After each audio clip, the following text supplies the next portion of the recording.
हरिणे माझे हरिले चित्त भार वित्त विसरले. थोडासा ट्रबल वाढवा, बेस थोडा कमी करा.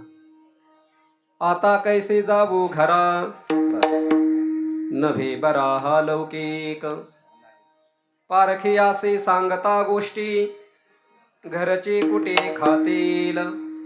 आता कैसे जाऊ घरा नभे बरा हा लौकिक. तुका म्हणे निवांत राही पाहिले पाही परतोनी. आता कैसे जाऊ घरा नभे बरा हा लौकिक. समचरण सरोजम सांद्रनीलांबुदाभं जगन्निहित पाणिं मंडनं मंडनानां. तरुण तुलसीमालां कंधरं कन्यनेत्रं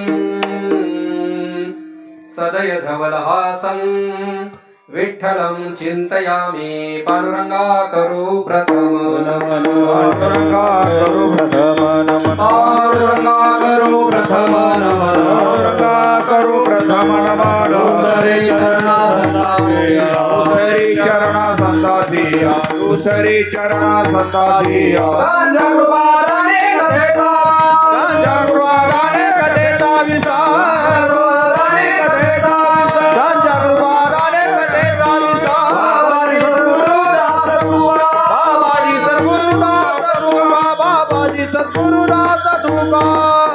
ओम नमो ज्ञानेश्वरा करुणा करा दयाला.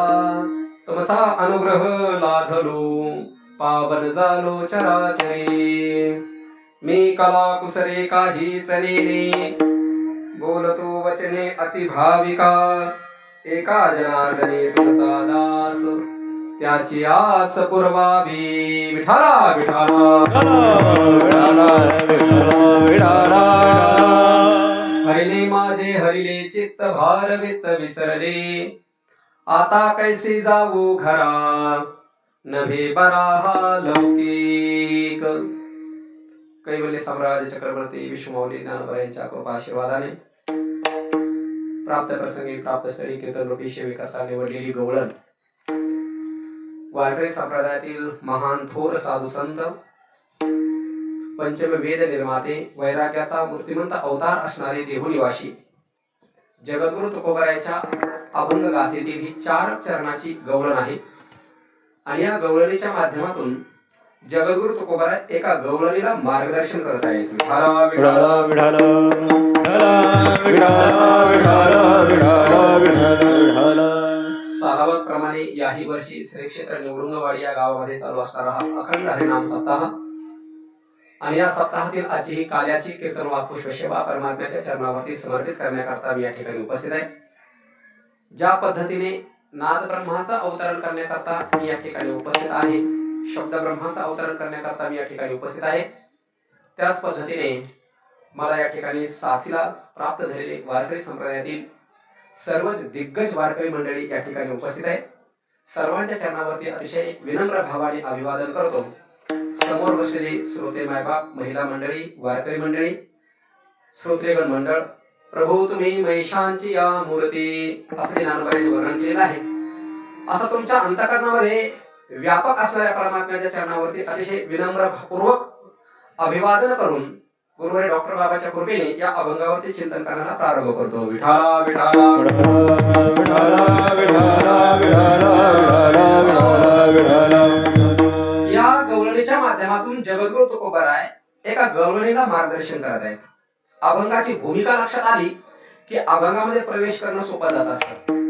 आणि कीर्तन म्हणजे हा काही धागणदिग्न नसतो. कीर्तन म्हणजे एखाद्या अभंगावरचं विवेचन लक्षात यावं, त्या अभंगामध्ये साधू संतांनी काय सांगितलं हे आपल्याला कळावं, त्याकरता कीर्तन असतं. या अभंगाची भूमिका काय आहे ही भूमिका आपल्या लक्षात येणं फार गरजेची आहे. काला म्हणजे काय, काला कशाकरता करायचा असतो, कोणी करायचा असतो, कुणाच्या बरोबर करायचा असतो, याचा विचार आपण पुढे करू. पहिल्यांदा या अभंगाची भूमिका आपण पाहून घेऊ. या अभंगाची भूमिका काय आहे, या अभंगामध्ये आपल्याला प्रवेश कसा करता येईल. तर सर्वप्रथम गोकुळामध्ये एक गवळण होती. तशा गोकुळातल्या ह्या गवळणी म्हणजे काय आपल्यासारख्या हडामांसाच्या स्त्रिया नव्हत्या. वेदामध्ये 1,00,000 श्रुती सांगितल्या आहेत. श्रुती म्हणजे मंत्र. जसं गाथ्यामध्ये अभंग आहेत, ज्ञानेश्वरीमध्ये ओव्या आहेत, श्रीमद भगवद्गीता ग्रंथामध्ये श्लोक आहेत, तसे वेदात जे मंत्र आले त्या मंत्रांना ऋचा म्हणतात. ऋचा असे 1,00,000 ऋचा 1,00,000 मंत्र त्या वेदामध्ये आहे. आणि त्या मंत्रांना असं वाटलं, त्या ऋचांना असं वाटलं आपण सुद्धा एखादा देह धारण करून परमात्म्यासोबत आनंद घ्यावा, भगवंता बरोबर आनंद घ्यावा. म्हणून या 1,00,000 मंत्र हे ऋचा उठल्या आणि देवाकडे गेल्या. आणि देवाला सांगितलं, देवा प्रत्येक अवतारात तुम्ही जन्माला येता, तुम्ही एकटाच आनंद घेता. कधी राम रूपाने जन्माला जाता, एकटेच आनंद घेता. कधी परशुरामाच्या रूपाने जन्माला जाता, एकटेच आनंद घेता. आम्ही कवर त्या पोथीमध्ये धूळ खात पडायचे. लोक तीर्थक्षेत्राला जातात, पोथ्या घेऊन येतात, पण ते वाचतात आणि त्याच्यावर काय घेणं देणं नाही. घरामध्ये 1 क्विंटल भर धूळ त्याच्यावर साचलेली असते. आनंदीला येतील, ज्ञानेश्वरी गाथा घेऊन येतील, पण ते कधी उघडून नाही पाहणार, त्याच्यावर धूळ पडलेली असते. त्या ऋचाने सांगितलं, देवा लोक आम्हाला घरामध्ये आणून ठेवतात, पण आमच्यावरती धूळ पडलेली असते, धूळ खात पडतो आम्ही घरामध्ये. आम्हाला आनंद घेता येत नाही जीवनाचा, आम्हालाही जीवनाचा आनंद घेता येत, त्याकरता काहीतरी आमच्यावरती कृपा करा. देवाने सांगितलं, इथून पाठीमागे जेवढे अवतार झाले त्या अवतारांना मर्यादा होत्या. रामचंद्र प्रभूचा अवतार मी धारण केला, 1 वचनी 1 पत्नी 1 बाणी, मर्यादा होती माझ्या जीवनामध्ये. पण आता जो मी अवतार धारण करणार आहे भगवान श्रीकृष्ण परमात्म्याचा, त्या अवतारामध्ये मला कुठल्याच प्रकारची मर्यादा नाही. तुम्ही सर्वजणी काय करा, गोकुळामध्ये जाऊन गवळणी व्हा. तुमच्या बरोबर मी त्या ठिकाणी रासलीला करेल, तुमच्या बरोबर आनंद करेल, तुमच्या बरोबर चोऱ्या करेल, तुमच्या बरोबर मी खेळ खेळत जा, गोकुळामध्ये जन्माला या. मग या वेदातल्या ज्या ऋचा होत्या, ह्या वेदातल्या ऋचाच गवळणीच्या रूपाने गोकुळामध्ये जन्माला आल्या. 1,00,000 गवळणी त्या ठिकाणी जन्माला आल्या. कोणी सासू झाल्या, कोणी सुना झाल्या, कोणी लेकी झाल्या, तर कोणी छोट्या छोट्या बालिक गोपिका झाल्या. अशा वेगवेगळ्या रूपाने ह्या ऋचा जन्माला आल्या. आणि जन्माला आल्याच्या नंतर भगवान श्रीकृष्ण परमात्मा गोकुळामध्ये आला. तुम्हाला माहिती सर्व इतिहास पाठीमागचा काय. भगवान श्रीकृष्ण परमात्मा गोकुळामध्ये आला, पण तो पूर्वी गोकुळात येण्याच्या अगोदर तो कुठं होता तुम्हाला सर्वांना माहिती, तो मथुरीमध्ये होता. जन्माला कुठे आला तो मथुरेमध्ये. त्या युगामध्ये परमात्मा जन्माला आला म्हणून तो मथुरेची जन्माला आला. जर या काळात जन्माला आला असता तर नक्कीच हॉस्पिटलमध्ये जन्माला आला असता. विठाला विठाला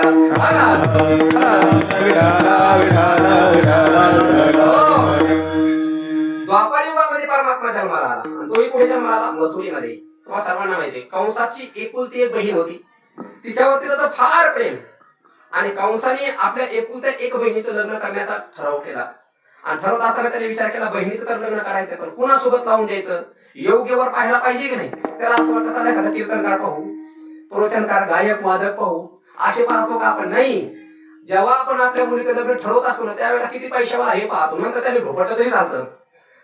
लोक लग्न करायला आपल्या पुढे ज्या वेळेला लग्नात ना, त्यावेळेला किती संस्कारी की अजिबात पाहत नाही, किती सात्वगुणी संपन्न नाही, काही घेणं देणं नाही, व्यसन आहे का नाही, काही घेणं देणं नाही. पैशावाला असला तरी चालतो, गाधा असला तरी चालतो, पण पैशावाला पाहिजे. नीट आहे का? कंस हा दुष्ट प्रवृत्तीचा आहे, नास्तिक आहे. कंस हा राक्षसी आसुरी संपत्तीने युक्त तो आहे. पण त्याला सुद्धा असं वाटतं की माझ्या बहिणीला नवरा चांगला मिळाला पाहिजे. मग तो ज्या वेळेला आपल्या पत्नीला वर शोधत होता, आपल्या बहिणीला वर शोधू लागला, तो वर शोधत असताना त्याने काय केलं, योग्य व्यक्ती पाहिला आणि त्याच्या लक्षात आलं आपल्या संबंध राज्यामध्ये वसुदेवासारखा योग्यवर आपल्याला प्राप्त होणार नाही. वसुदेवाला आपली बहीण देऊ, कारण वसुदेव हा सर्व गुण संपन्न, समाजसेवा करणारा, आई वडिलांची सेवा करणारा, दुःखित लोक आहेत त्यांना मदत करणारा, अनाथाचा नाथ असणारा, सर्व लोकांना आपलं जीवन समर्पित करणारा, सर्वांना प्रेमाने बोलणारा, आपुलकीने बोलणारा, स्नेह अंतःकरणामध्ये, प्रेम अंतःकरणामध्ये, लढीवारपणा, जिव्हाळा, सर्व गुण संपन्न हा वसुदेव त्याला दिसला. आणि वसुदेवाला त्यांनी बोलून घेतलं. वसुदेवाला तो म्हणतो, वसुदेवा माझ्या बहिणी बरोबर तू लग्न करशील का? वसुदेवाला आश्चर्य वाटलं आणि वसुदेव म्हणला, अहो तुम्ही राजा आहात आणि तुमच्यासारख्या राजाला, माझ्यासारख्या सामान्य एका सामंत राजाला मुलगी देण्याचा योग आलाय. तुमच्यासारख्या एवढ्या मोठ्या कुणामध्ये मी कसं काय लग्न करू शकतो? कंसाने सांगितलं, कंस म्हणतो, वसुदेवा जरी करता मी तुझ्यापेक्षा पदाने मोठा असेल, जरी करता मी राजा असेल, पण मला माहितीये माझी बहीण देत असताना स्वतःशील व्यक्तीला जर मी बहीण दिली तर ते आनंदाने राहू शकते, ते समाधानी राहू शकते. म्हणून मला वाटतं तू माझ्या बहिणी बरोबर लग्न करावं. त्याने ठराव पास केला, काही हरकत नाही, ठीक आहे मी तुझ्या बहिणी बरोबर लग्न करतो. कंसाला आनंद झाला, मोठ्या थाटामाठामध्ये विवाह करीत आपल्या बहिणीचा लावून दिला. त्याला एवढा आनंद झाला की स्वतः बहिणीला पाठीमागे बसवून तो स्वतः सारथ्य कर्म करू लागला. आताच्या काळामध्ये ड्रायव्हिंग, तो स्वतः थाकू लागला, पाठीमागे वसुदेव आणि त्याची बहीण पत्नी पाठीमागे बसलेली. आणि हा रथ हाकत होता. रथ हाकता हाकता चौकामध्ये आला, गावातल्या वराड वाटा लावत होता तो. चौकामध्ये रथ आल्याच्या नंतर देवाने विचार केला, हा जर आनंद असाच चालू राहिला तर मग यांच्या पोटी भगवान श्रीकृष्ण परमात्मा जन्माला येणार कसे? देवाला घाई झाली होती. आकाशवाणी झाली. आकाशवाणी सांगितलं, कंसा मूर्खा, ज्या बहिणीचं एवढ्या आनंदाने तो विवाह लावून देत आहेस, ज्या बहिणीची एवढ्या आनंदाने तू बोलवण करत आहेस त्याच बहिणीच्या पोटी 8वा पोरगा जन्माला येणार आहे आणि तो तुला तुझ्या नाशाला कारणीभूत ठरणार, तुझ्या वधाला कारणीभूत ठरणार, तो तुला मारणार आहे.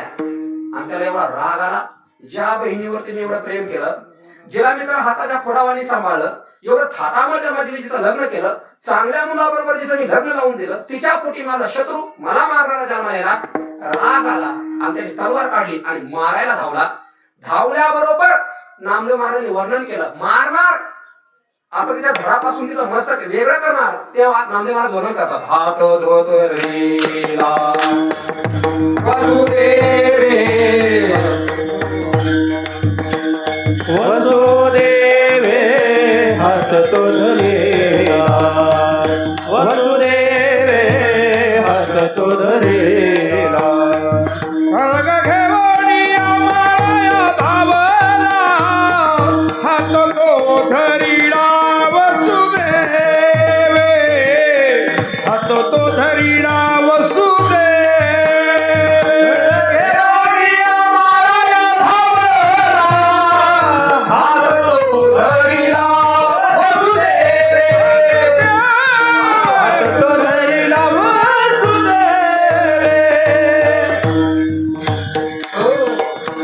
नामदेव महाराजांनी वर्णन केलं, जेव्हा आकाशात आकाशवाणी झाली आणि त्या आकाशवाणीने मोठ्याने गर्जना करून सांगितली, कंसा मूर्खा, तुला अक्कल आहे की नाही? ज्या बहिणीचं तू एवढ्या थाटामाटामध्ये बोलून करत आहेस तिच्याच पोटी 8वा पोरगा येणार आणि तो तुला मारणार. राग आला त्याला, तळपायाच्या मस्तकाला गेले. त्याने विचार केला, ज्या बहिणीला मी एवढा जीव लावला तिच्याच पोटी माझा शत्रू जन्माला येणार. तलवार काढली त्यांनी आणि मारायला धावला आणि मारणार, धडापासून मस्तक वेगळं करणार. हात तो धरिला वसुदेवी, वाच्यावर वसुदेवाने हात धरला आणि वसुदेव त्याला उपदेश करायला लागला. आणि वसुदेव म्हणतो, कंसा जरा विचार कर, तू कोण आहेस? तू राजा आहेस, नुसता राजा नसतो, तू शूरवीर पुरुष आहेस. आणि जे शूरवीर पुरुष असतात ते स्त्रीवरती हात उचलत नसतात, जे स्त्रीला मारत असतात ते शूरवीर नसतात. ते कोण असतात ते तुम्हाला माहिती आहे. विठाला विठाला. अरे असं काही नपुंसकासारखं करतोस, स्त्रीला मारण्याकरता धावलास आणि स्त्रीला जर तू मारलं तर तुझी इज्जत कमी होईल. तुला कोण राजा म्हणेल, तुला कोण पुरुषार्थ म्हणेल, तुला कोण मनुष्य म्हणेल, तुला कोण राजा म्हणेल? सगळे लोक तुझ्या इज्जतीचा कचरा करतील, तुला नीट कोणी प्रेमाने बोलणार नाही. मग वसुदेवाने सांगितलं, कंसा मी तुला वचन देतो, तुझा माझ्यावर विश्वास आहे, मी सज्जन आहे आणि माझं जीवन तुला माहिती आहे, मी तुला व्यसन देतो. याच्या पोटी येणारे जेवढे काही पोरं येतील 8व्या पोरापर्यंत मी तुला सगळे पोरं आणून देईल. आणि त्याला विश्वास बसला. म्हणजे जुन्या काळामध्ये दुर्जन लोक सज्जन लोकांवर सुद्धा विश्वास ठेवत होते. आता वर्तमान काळामध्ये सज्जनावर विश्वास ठेवा का नाही हे सांगता येत नाही. विठाला विठाला. कंस दुर्जन आहे, वसुदेव सज्जन आहे. आणि त्या सज्जन वसुदेवाने कंसाला वचन दिलं, कंसा मी तुला वचन देतो बाबा, तुझ्या बहिणीच्या पोटी जेवढे पोरं जन्माला येतील 8 पोरापर्यंत मी प्रत्येक पोरगा तुला आणून देईल, पण याला मारू नको. त्याला माहित होता हा सज्जन आहे, वचनाचा पक्का आहे, हा वचनाला फिरणार नाही, हा पोरा आणून देईल. त्याला विश्वास होता म्हणून त्यांनी मारलं नाही. पण त्यांनी त्याला कंसाला त्यांना दोघांना बायकोना कारागृहामध्ये टाकलं. आणि कारागृहामध्ये टाकून देण्याच्या नंतर 7 दरवाजे होते त्याला. जर एखादा तुम्ही बाहेर गेलास तर 7 दरवाजे, हातामध्ये नंगी लखलखती तलवार घेऊन सगळे चोपदार, सगळे सैनिक त्या ठिकाणी त्याचं संरक्षण करण्याकरता उभे आहेत. असं करता करता करता पहिला पोरगा जन्माला आला. आल्याच्या नंतर ते सुंदर स्वरूप त्या वसुदेवाने पाहिलं आणि ती सांगून नाकाने माझ्या भावाकडे. पण ठरल्याप्रमाणे ते पहिलं पोरग त्यांनी घेतलं आणि कंसाकडे गेला. कंसाच्या हातामध्ये ते पहिलं पोरग दिलं आणि कंसाने ते पाहिलं. आणि दुर्जन असणारा कंस सुद्धा लहान पोराला पाहिल्याच्या नंतर त्याच्या अंतःकरणामध्ये दया उत्पन्न झाली. कारण लहान मुलं म्हणजे देवाघरची फुलं असतात, ते निरागस असतात, कुठल्याच प्रकारचं पाप त्याच्या अंतःकरणामध्ये नसतं, सात्विक त्यांचं अंतःकरण असतं, स्वच्छ त्यांचं अंतःकरण असतं, कुठलाही विकार त्यांच्या चित्तामध्ये नसतो. असं ते छोटस पोरग त्या कंसाने पाहिलं आणि पाहिल्याच्या नंतर त्याच्या अंतःकरणामध्ये दया उत्पन्न झाली आणि त्याच्या मनामध्ये एक भावना उत्पन्न झाली, अरे या छोट्याशा मुलाने माझं काय बिघडवलंय, याने मला काय दुःख दिलं, 8वा मारणार आहे ना, मग कशाला मारायचंय. त्याच्या अंतःकरणामध्ये दया उत्पन्न झाली आणि त्याने ते हातात घेतलं पोरग, पुन्हा वसुदेवाच्या हातात दिलं. सांगितलं, वसुदेवा अरे याला कशाला मारू, 8वा माझा शत्रू आहे, याला मारून मला काय मिळणार आहे, घेऊन जा, याला लहानाचं मोठं कर, याला चांगल्या शाळेमध्ये घाल, याला चांगलं शिक्षण दे, तुझ्यासारखा सज्जन बनव, महात्मा बनव, आणि जर काही लागलंच तर मला सांग, राजकीय कोशातून याच्या शिक्षणाची जबाबदारी मी उचलतो, पण याला नाही मारणार. 8वा माझा शत्रू, कशाला याला मारू. त्याच्या अंतःकरणात दया उत्पन्न झाली. म्हणजे जुन्या काळातल्या राक्षस लोकांना सुद्धा मारायला वाटायचं की जन्माला आलेल्या पोराला मारू नये, हे त्या काळातल्या राक्षसांना वाटायचं. आणि आता त्या राक्षसींना पोटात त्या पोराची दया येत नाही, मग ते चांगले का ह्या चांगल्या? विठाला विठाला हो. वसुदेवाला एवढा आनंद झाला त्या छोट्याशा बाळाला घेतला, तो घरी आला आणि यशोदेला सांगितलं, यशोदे बघ तुझा भाऊ किती चांगला आहे, किती सज्जन आहे, किती पवित्र हृदयाचा आहे, किती सरळ आहे, किती प्रेम करतो तुझ्यावर, बघ त्याने तुझ्या पोराला मारलं नाही. पण इकडे हा घेऊन आला, यांच्या घरामध्ये आनंद उत्सव चालू झाला. पण तिकडे नारद आले, कळीचे नारद. असे प्रत्येक गावात 4-5 नक्की असतात आणि सप्ताह आला की आला चोळ येतो बघा. प्रत्येक गावात अशा असतात. नारद म्हणलं की कळ आलीच माझ्यामध्ये. ते नारद आला, नारदाने सांगितलं, अरे कंसा ते डोक्यात पाणी झालं का? महाभारतामध्ये किंवा अध्यात्मामध्ये नारद एक असं पात्र आहे बघा, ते कुठेही जाऊ द्या, कोणत्याही पक्षात जाऊ द्या, त्याला मंत्रीपद मिळतच. नाही कळालं? कुछ तुम समझे कुछ हम समझे, ये बेचारी कुछ भी नहीं समझे.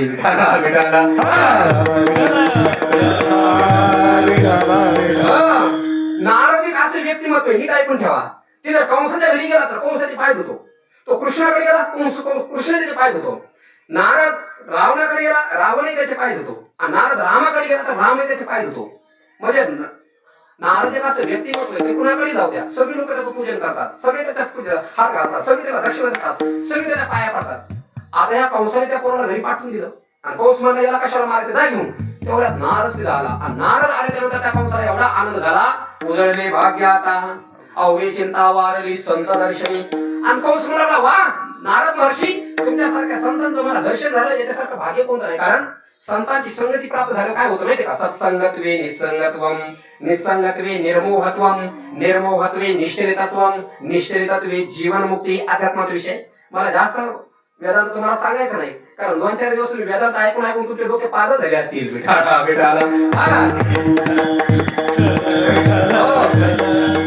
कारण मी आता यातना पत्रिका पाहिली, त्याच्यावर सगळे बाबाचे शिष्य होते 2-4. त्यांनी वेदांत सांगून सांगून तुम्हाला मस्त ब्रह्म करून टाकला असं नाही की नाही. पुन्हा मी कार्याला कशाला तुम्हाला ब्रह्म करून, मी थोडीशी माया सांगतो तुम्हाला. कंस म्हणला सत्संगत्वे, संतांच्या संगतीमध्ये गेल्यानंतर मनुष्य निसंग होत असतो. आता साजणी झाले मी निसंग, विकल्प नवऱ्याचा सोडियेला संग. कारण संतांच्या संगतीत गेला की तो निसंग होत असतो आणि निसंग झाला की तो निर्मोही होतो, म्हणजे त्याच्या अंतःकरणात मोह राहत नाही. आणि निर्मोह झाला की त्याला परमात्मा तत्वाच्या ब्रह्मज्ञानाची प्राप्ती होते आणि ब्रह्मज्ञान झाला की तो जीवनमुक्त, जीवनमुक्त झाला की परमात्मा तत्वाला तो प्राप्त होतो. कंस म्हणाला, नारद महाराज तुमच्यासारखे संत माझ्या घरी आले, माझं भाग्य आहे. वा काय भाग्यवान आहे मी. पूजन वगैरे झालं आणि पूजन झाल्याच्या नंतर कंसाला विचारलं, कशा करता आलात, काय प्रयोजन आहे तुमचं? त्याने सांगितलं, कंसा अरे तुझ्यासारखा बिंडोक माणूस मी माझ्या जीवनात पाहिला नाही. कंस म्हणला, मी राजा आहे, मग तुझं संरक्षण करतो, एवढं काम चांगलं मी करतो, तुम्ही मला बिंडोक म्हणतो. म्हणले हो, काय झालं माझ्याकडनं, काय चुकलं? त्याला नारदाने सांगितलं, कंसा तिथे एक फूल पडलेलं होतं आणि ते फूल घेतलं. कंसाने सांगितलं, नारदाने विचारलं, कंसा याच्यातील पहिली पाकळी कोणती जरा सांग. पहिली पाकळी जशी सांगता येत नाही. समजा तुम्ही माझ्या बोटाकडे पहा, मी जर म्हणलं हा पहिलं बोट आहे, तर इथून मोजायला सुरुवात हे पहिलं बोट होतं, इथून मोजायला सुरुवात केलं तर हेच पहिलं बोट होतं. जसं याच्यातलं पहिलं बोट कोणतं सांगता येत नाही कंसा, तसे 8 जण जर गोल लाईनीमध्ये उभे केले तरी त्याचा पहिला कोणताही सांगता येणार नाही. म्हणून देव फार चतुर आहे. देवासारख्या चतुर या जगात कोणी नाही. चतुरा तो शिरोमणी, गुण लावण्याची खाणी. परमात्म्यासारखा चतुर या जगामध्ये कोणी नाही बाबा. आणि जर याचा कदाचित जर या भगवान श्रीकृष्ण परमात्म्याने 8वा म्हणून जर पहिल्यांदा जन्म घेतला तर, किंवा 8वा म्हणून जर दुसऱ्यांदा जन्माला घेतला तर, आणि 8वा म्हणून तिसरा, तर तू करशील तरी काय? म्हणजे मग काय करू? नारदाने सांगितलं, सगळ्यांना मारून टाक, एकालाही सोडू नको. विठाला विठाला.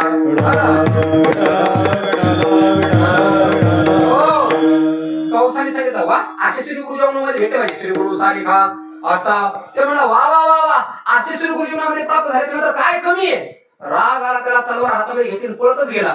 आता इकडे यशोदेला एवढा आनंद झाला की त्याला वाटलं माझ्या भावाने माझा पोरग वापस पाठवलं. एवढा आनंद झाला ते हातामध्ये घेऊन त्याचं पोट कौतुक करू लागले. पण तेवढ्यात कंस आला, लाल बुंद डोळे केलेले, अंगामध्ये आवेश चढलेला, नंगी लखलखती तलवार हातामध्ये घेऊन त्या ठिकाणी आला. सांगितलं, यशोदे देवकी दे त्या पोराला. आणि ते पोरग हिसकावून घेतलं. मागचा पुढचा विचार न करता पायाला पकडलं, गरगर गरगर गरगर फिरवलं आणि भिंतीवर आपटलं. शेंदाड जसं फुटावं तसं त्या पोराच्या चिंगऱ्या चिंगऱ्या झाल्या. असं 1 नाही 2 नाही, तब्बल 6 पोरं त्यांनी मारले. नीट ऐका.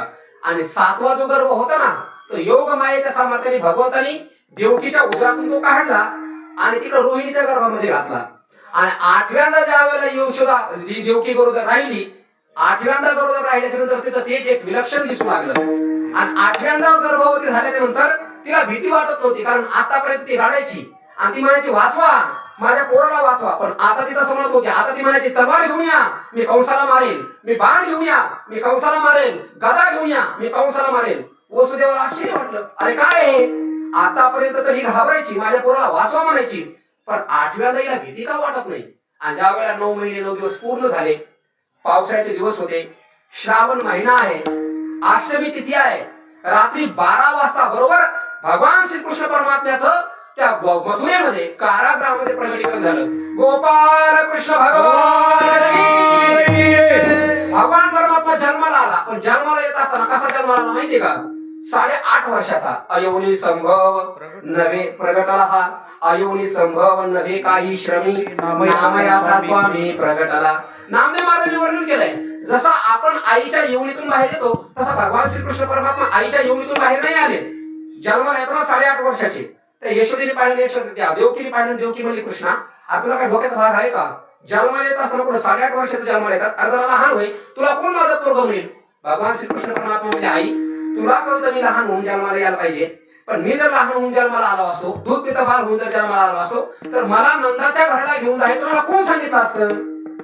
नंदाच्या घराला, नंदाच्या घराला,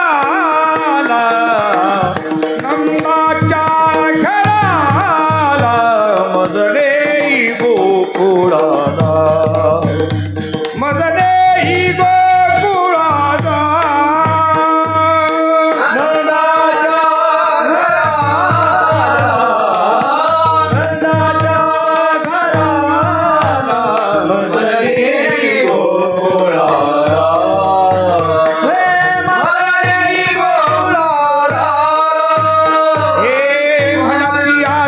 रक्षपाळ म्हणते रक्षपाळ आपले मोहिले सगळे घराला, नंदाच्या घराला,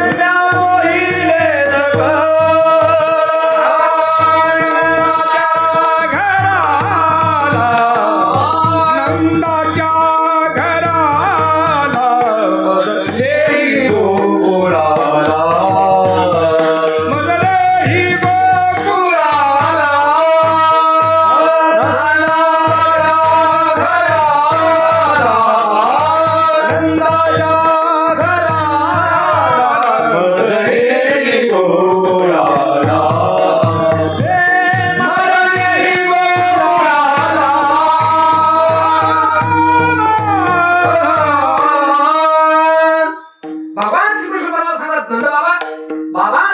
नंदाच्या घराला घेऊन चला.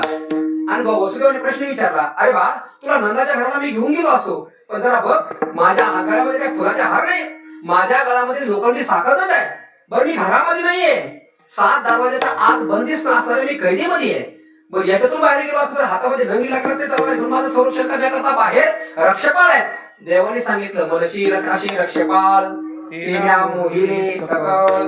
बाबा तुम्ही म्हणाल रक्षपाळ आहात, तर त्यांना मी सगळ्यांना मोहून टाकलेलं आहे. जशी दारू पेल्यानंतर नशा चढते, लोक कुठं पडतात त्यांना अक्कल नसते, तसं देवाने सांगितलं ही कुठं पडले तर कसे पडले त्यांना अक्कल सुद्धा नाही. नंदबाबा म्हणले पण अरे पण माझ्या वसुदेवाने सांगितलं माझ्या हातामध्ये साखळी लोखंड आहेत, हे बंधन करून मी कसं काय घेऊन जाणार?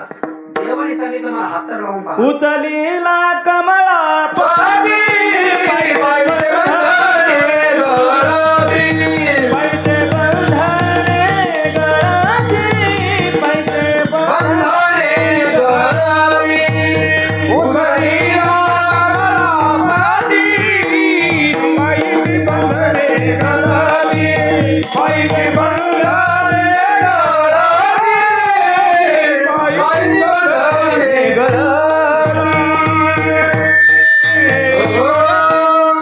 नामदेव महाराजांनी वर्णन केलं.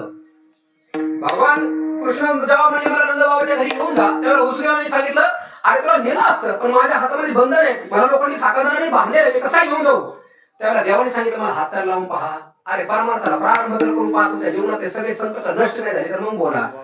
कारण जगालाही निर्माण करणारा तोच परमात्मा आहे, या जगाचं पालन करणाराही तोच परमात्मा आहे, आणि या जगाचा संहार करणारा तो परमात्मा आहे. करतुम अकर्तुम अन्यथा कर्तुम शक्ती संपन्न तो परमात्मा आहे, तो काय करू शकत नाही.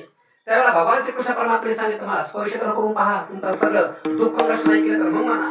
भगवंतांनी सांगितलं माझं नामस्मरण करून तर पहा, तुमचे सगळे पाप नष्ट नाही झाले तर मग म्हणा तृणाग्नी मिळे समरस झाले तैसे नाम केले. किती पाप असू द्या तुमच्या जीवनामध्ये, परमात्म्याचं नामस्मरण केल्याबरोबर सगळे नष्टून जातात. पर्वताप्रमाणे पातक करणे वज्रलेप होणे अभक्तासी नाही जासी भक्ती.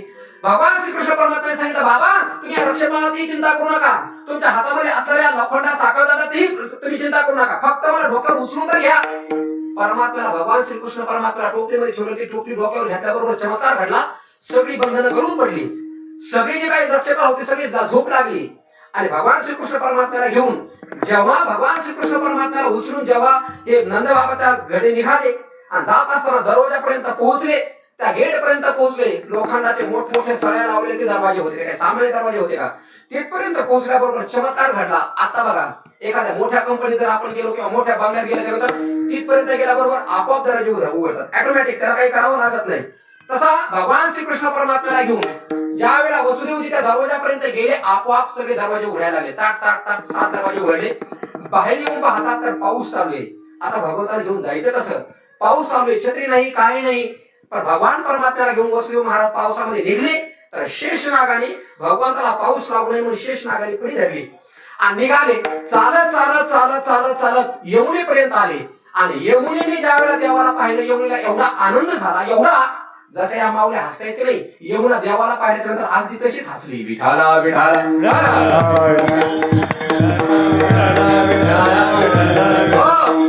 यमुनेने देवाला पाहिलं, यमुनेला एवढा आनंद झाला आणि यमुना म्हणू लागली आता देवाचं दर्शन झाल्याशिवाय मी राहणार नाही. आणि वसुदेवाने ज्यावेळेला पाण्याकडे पाहिलं, वसुदेवाने विचार केला आता कृष्णाला पलीकडे घेऊन जायचे. त्या काळात काय पूल नव्हते, कारण त्या काळामध्ये आताच्या लोकांसारखे पुढारी नेते जन्माला नव्हते आले. अर्धा पूल करायचा आणि अर्धा तासात ठेवायचा, अर्धा रस्ता करायचा आणि अर्धा तासात खाऊन घ्यायचा. त्या काळामध्ये रस्ते काय पूल नव्हते, काही नव्हतं, पाऊल वाटा असायच्या. आता पलीकडे जायचं कसं? पाणी तर पुष्कळ आहे. पण वसुदेव महाराजांनी विचार केला मेरू तरी चालेल पण पोरगा पलीकडे पोहोचला पाहिजे. नीट ऐका, छोटे छोटे संकट आपल्या जीवनात ज्या वेळेला येतात ना त्यावेळेला आपल्याला आई आठवत असते, पण मोठं संकट आलं ना त्यावेळेला आपल्याला त्या संकटातून तारणारा बापच असतो.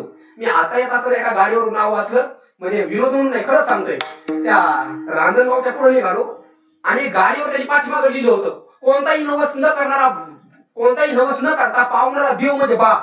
आणि खरंय महाराज, छोटे संकट ज्या वेळेला जीवनात येतात त्यावेळेला आपल्याला आई आठवते. बघा रस्त्याने चालत असताना तुमच्या पायात काटा मुरू द्या बरं, आई ग म्हणतो माणूस.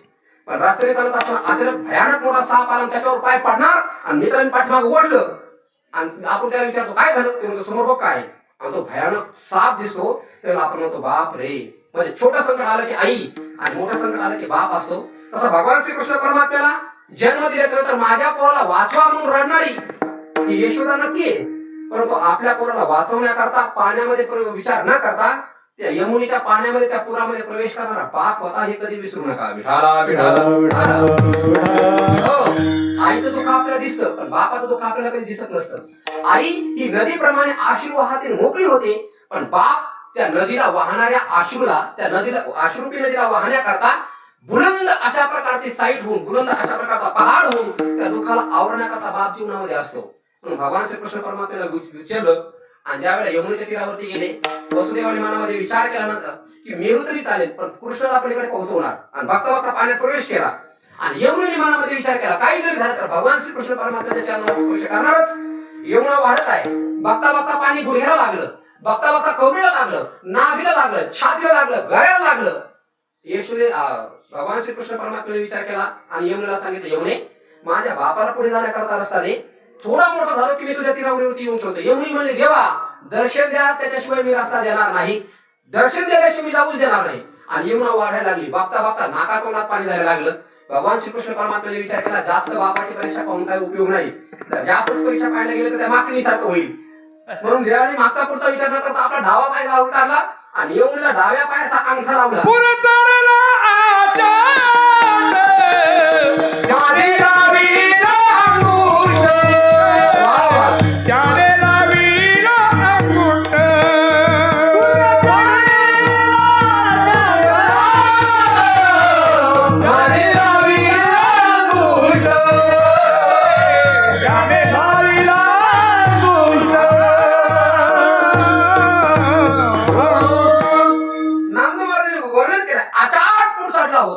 पण भगवान श्रीकृष्ण परमात्म्याने फक्त अंगुष्ठा लावला आणि नुसता अंगुष्ठा देवाने लावल्या बरोबर यमुना दुभंगली, दोन्ही बाजूला ते पाणी झालं आणि मनातून पाऊलवाट तयार झाली. आणि भगवान श्रीकृष्ण परमात्म्याने मनातल्या मनात सांगितलं, बाबा आता चला. आणि कुठल्याही प्रकारचं विघ्न राहिलं नाही. ताड ताड ताड त्या पाण्यातून वसुदेवजी पलीकडे गेले. गेल्याच्या नंतर नंद बाबाच्या घरापुढे गेल्याच्या नंतर तिथं सुद्धा दरवाजा ऑटोमॅटिक आपोआप उघडला. आतमध्ये गेले तर यशोदेला झोप लागलेली होती आणि यशोदेच्या शेजारी एक छोटीशी मुलगी झोपलेली होती. वसुदेवजी महाराजांनी आपल्या डोक्यावर टोपलं खाली ठेवलं. त्या टोपल्यातल्या भगवान श्रीकृष्ण परमात्मा उचललं तिथं खॉटवर ठेवलं आणि तिथं जी पोरगी जन्माला आली होती ना त्या पोरीला उचलून पुन्हा टोपलीमध्ये घेतलं. आता वेळ नव्हता म्हणून लगेच त्या टोपलीला उचललं, डोक्यावर घेतलं, पुन्हा मथुरेच्या दिशेने आले. आल्याच्या नंतर कारागृहामध्ये पोहोचल्याबरोबर पुन्हा चमत्कार घडला. काय घडला माहितीये का? जसे पहिल्यासारखे साखळदंड होते ते सगळे साखळदंड पुन्हा प्राप्त झाले. सगळे दरवाजे आपोआप लागले. साधू संतांनी भाव काढला.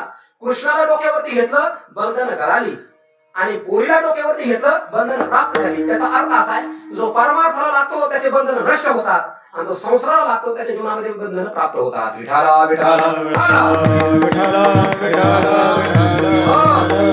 त्या पोरीला त्या कारागृहामध्ये आणल्याच्या नंतर तिने अकांत चालू केला.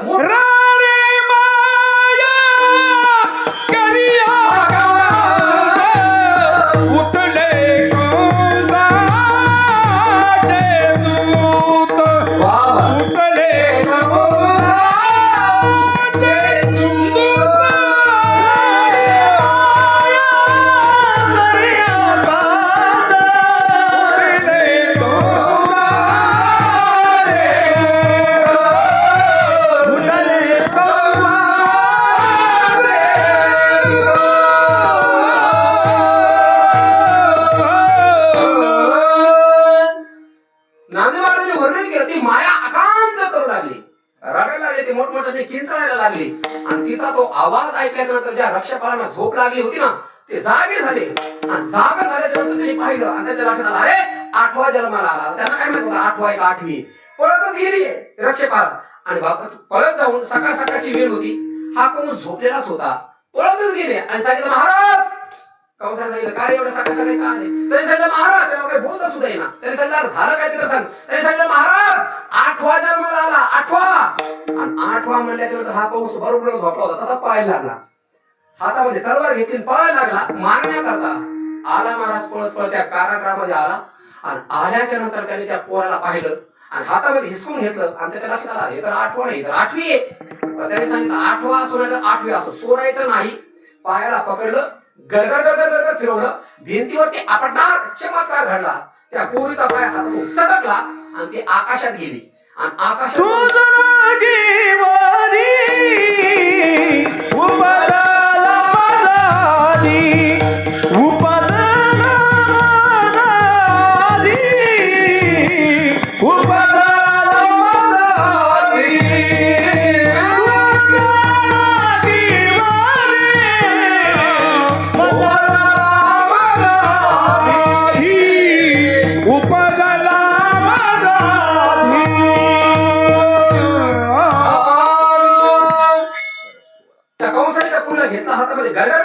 भिंतीवरती आपटणार त्या हातातून सटकली. आकाशामध्ये जाऊन तिने चंडीचं स्वरूप धारण केलं. अकराळ विकराळ स्वरूप ती अष्टभुजा धारण केल्या. भयानक ते शरीर, ते तोंड आणि लहाला जेव्हा त्याच्या लोळत होत्या लाल बुंद झालेले डोळे. शिमावरती बसलेली ती देवी त्यांनी पाहिली आणि तिने आकाशामध्ये उग्र स्वरूप धारण करून कंसाला सांगितलं, कंसा मूर्खा, अरे मला काय मारतोस? तुझं लागे बधी उपासाला. अरे मला काय मारतोस? तुला मारणारा माझ्या अगोदर जन्माला आला. आणि मग कंसाचे थरकाप झाला आणि मग त्याला कळून चुका, अरे शत्रू आपल्यावरती हातावरती तुरी देऊन पळून गेला. आणि लगेच कंसाने बैठक भरवली आणि बैठक भरवल्यानंतर कंसाने सभेमध्ये सांगितलं, जो कोणी माझ्या शत्रूला मारून येईल त्याला मी अर्ध राज्य देईल. त्या सभेमध्ये पुतना मावशी बसलेली होती. ती पुतना मावशीला त्यांनी बहीण मानलेलं होतं आणि त्या पुत्रीने सांगितलं, कंसा, अरे तुला डोकं बीक आहे का? अरे काल आलेल्या जन्माला आलेल्या पोराला मारण्याकरता तुला अर्ध राज्य दिलं असतं का? त्याने सांगितलं, पुतणे तुला माहिती नाही शत्रू फार जबरदस्त दिसतोय. आता आपल्या सगळ्यांच्या हातावरती तुरी देऊन तो पळून गेला. बालपणी जर तो एवढा चमत्कारिक आहे, काल जन्माला आल्याच्या नंतर जर एवढा तो पराक्रमी दिसतो, तर त्याला मारण्याकरता तेवढी सुपारी जबरदस्त द्यावी लागेल. तिने सांगितलं, कंसा, अरे एवढं राज्य काय तुला सोपं वाटलं देण्याकरता? काळजी करू नको, तुझ्या शत्रूला मी मारून येते. आणि तिने असं स्वरूप धारण केलं महाराज, एवढं सुंदर की पृथ्वी तलावरती तशी बाईच कधी जन्माला आली नाही. नामदेव महाराजांनी तर वर्णन केलंय, स्वर्गातल्या ज्या अप्सरा आहेत ना, रंभा, मेनका, तिलोत्तमा, एकापेक्षा एक सुंदर, त्या अप्सरा सुद्धा एवढ्या सुंदर नाही, तेवढं सुंदर स्वरूप तिने धारण केलं की प्रथम वयसा काळी लावण्याची नभारी प्रगटे जैसी आगळी अंगणा अंगी. ज्ञानोबा म्हणतात साक्षात तिच्याकडे पाहिल्याच्या नंतर लावण्य जन्माला आला की काय असं वाटावं, असं सौंदर्य तिने धारण केलं. आणि तिला पाहिल्याच्या नंतर कुणी मोहित व्हायचं, पाहिलं की पाहतच राहावं असं वाटायचं. तिच्याकडे पाहिल्याच्या नंतर असं वाटायचं साक्षात एखादी देवी जन्माला आली काय, काय एवढं सौंदर्य भगवंताने तिला दिलं, तिने ते सुंदर स्वरूप धारण केलं. पण सौंदर्य धारण केल्याच्या नंतर तिने आपल्या स्तनामध्ये विष भरलं आणि त्या गोकुळाच्या परिसरामध्ये, मथुरेच्या परिसरामध्ये 8 दिवसात मध्ये जेवढे काही पोरं जन्माला आले, दीन दुर्बळांची मारिता बालके, दीन दुर्बळांची मारिता बालके, करिता तिजोके माय बापे, ओ करिता तिजोके माय बापे. दीन दुर्बळांची मारिता बालके, दीन दुर्बळांची मारिता बालके, करिता तिजोके माय बापे, ओ करिता तिजोके माय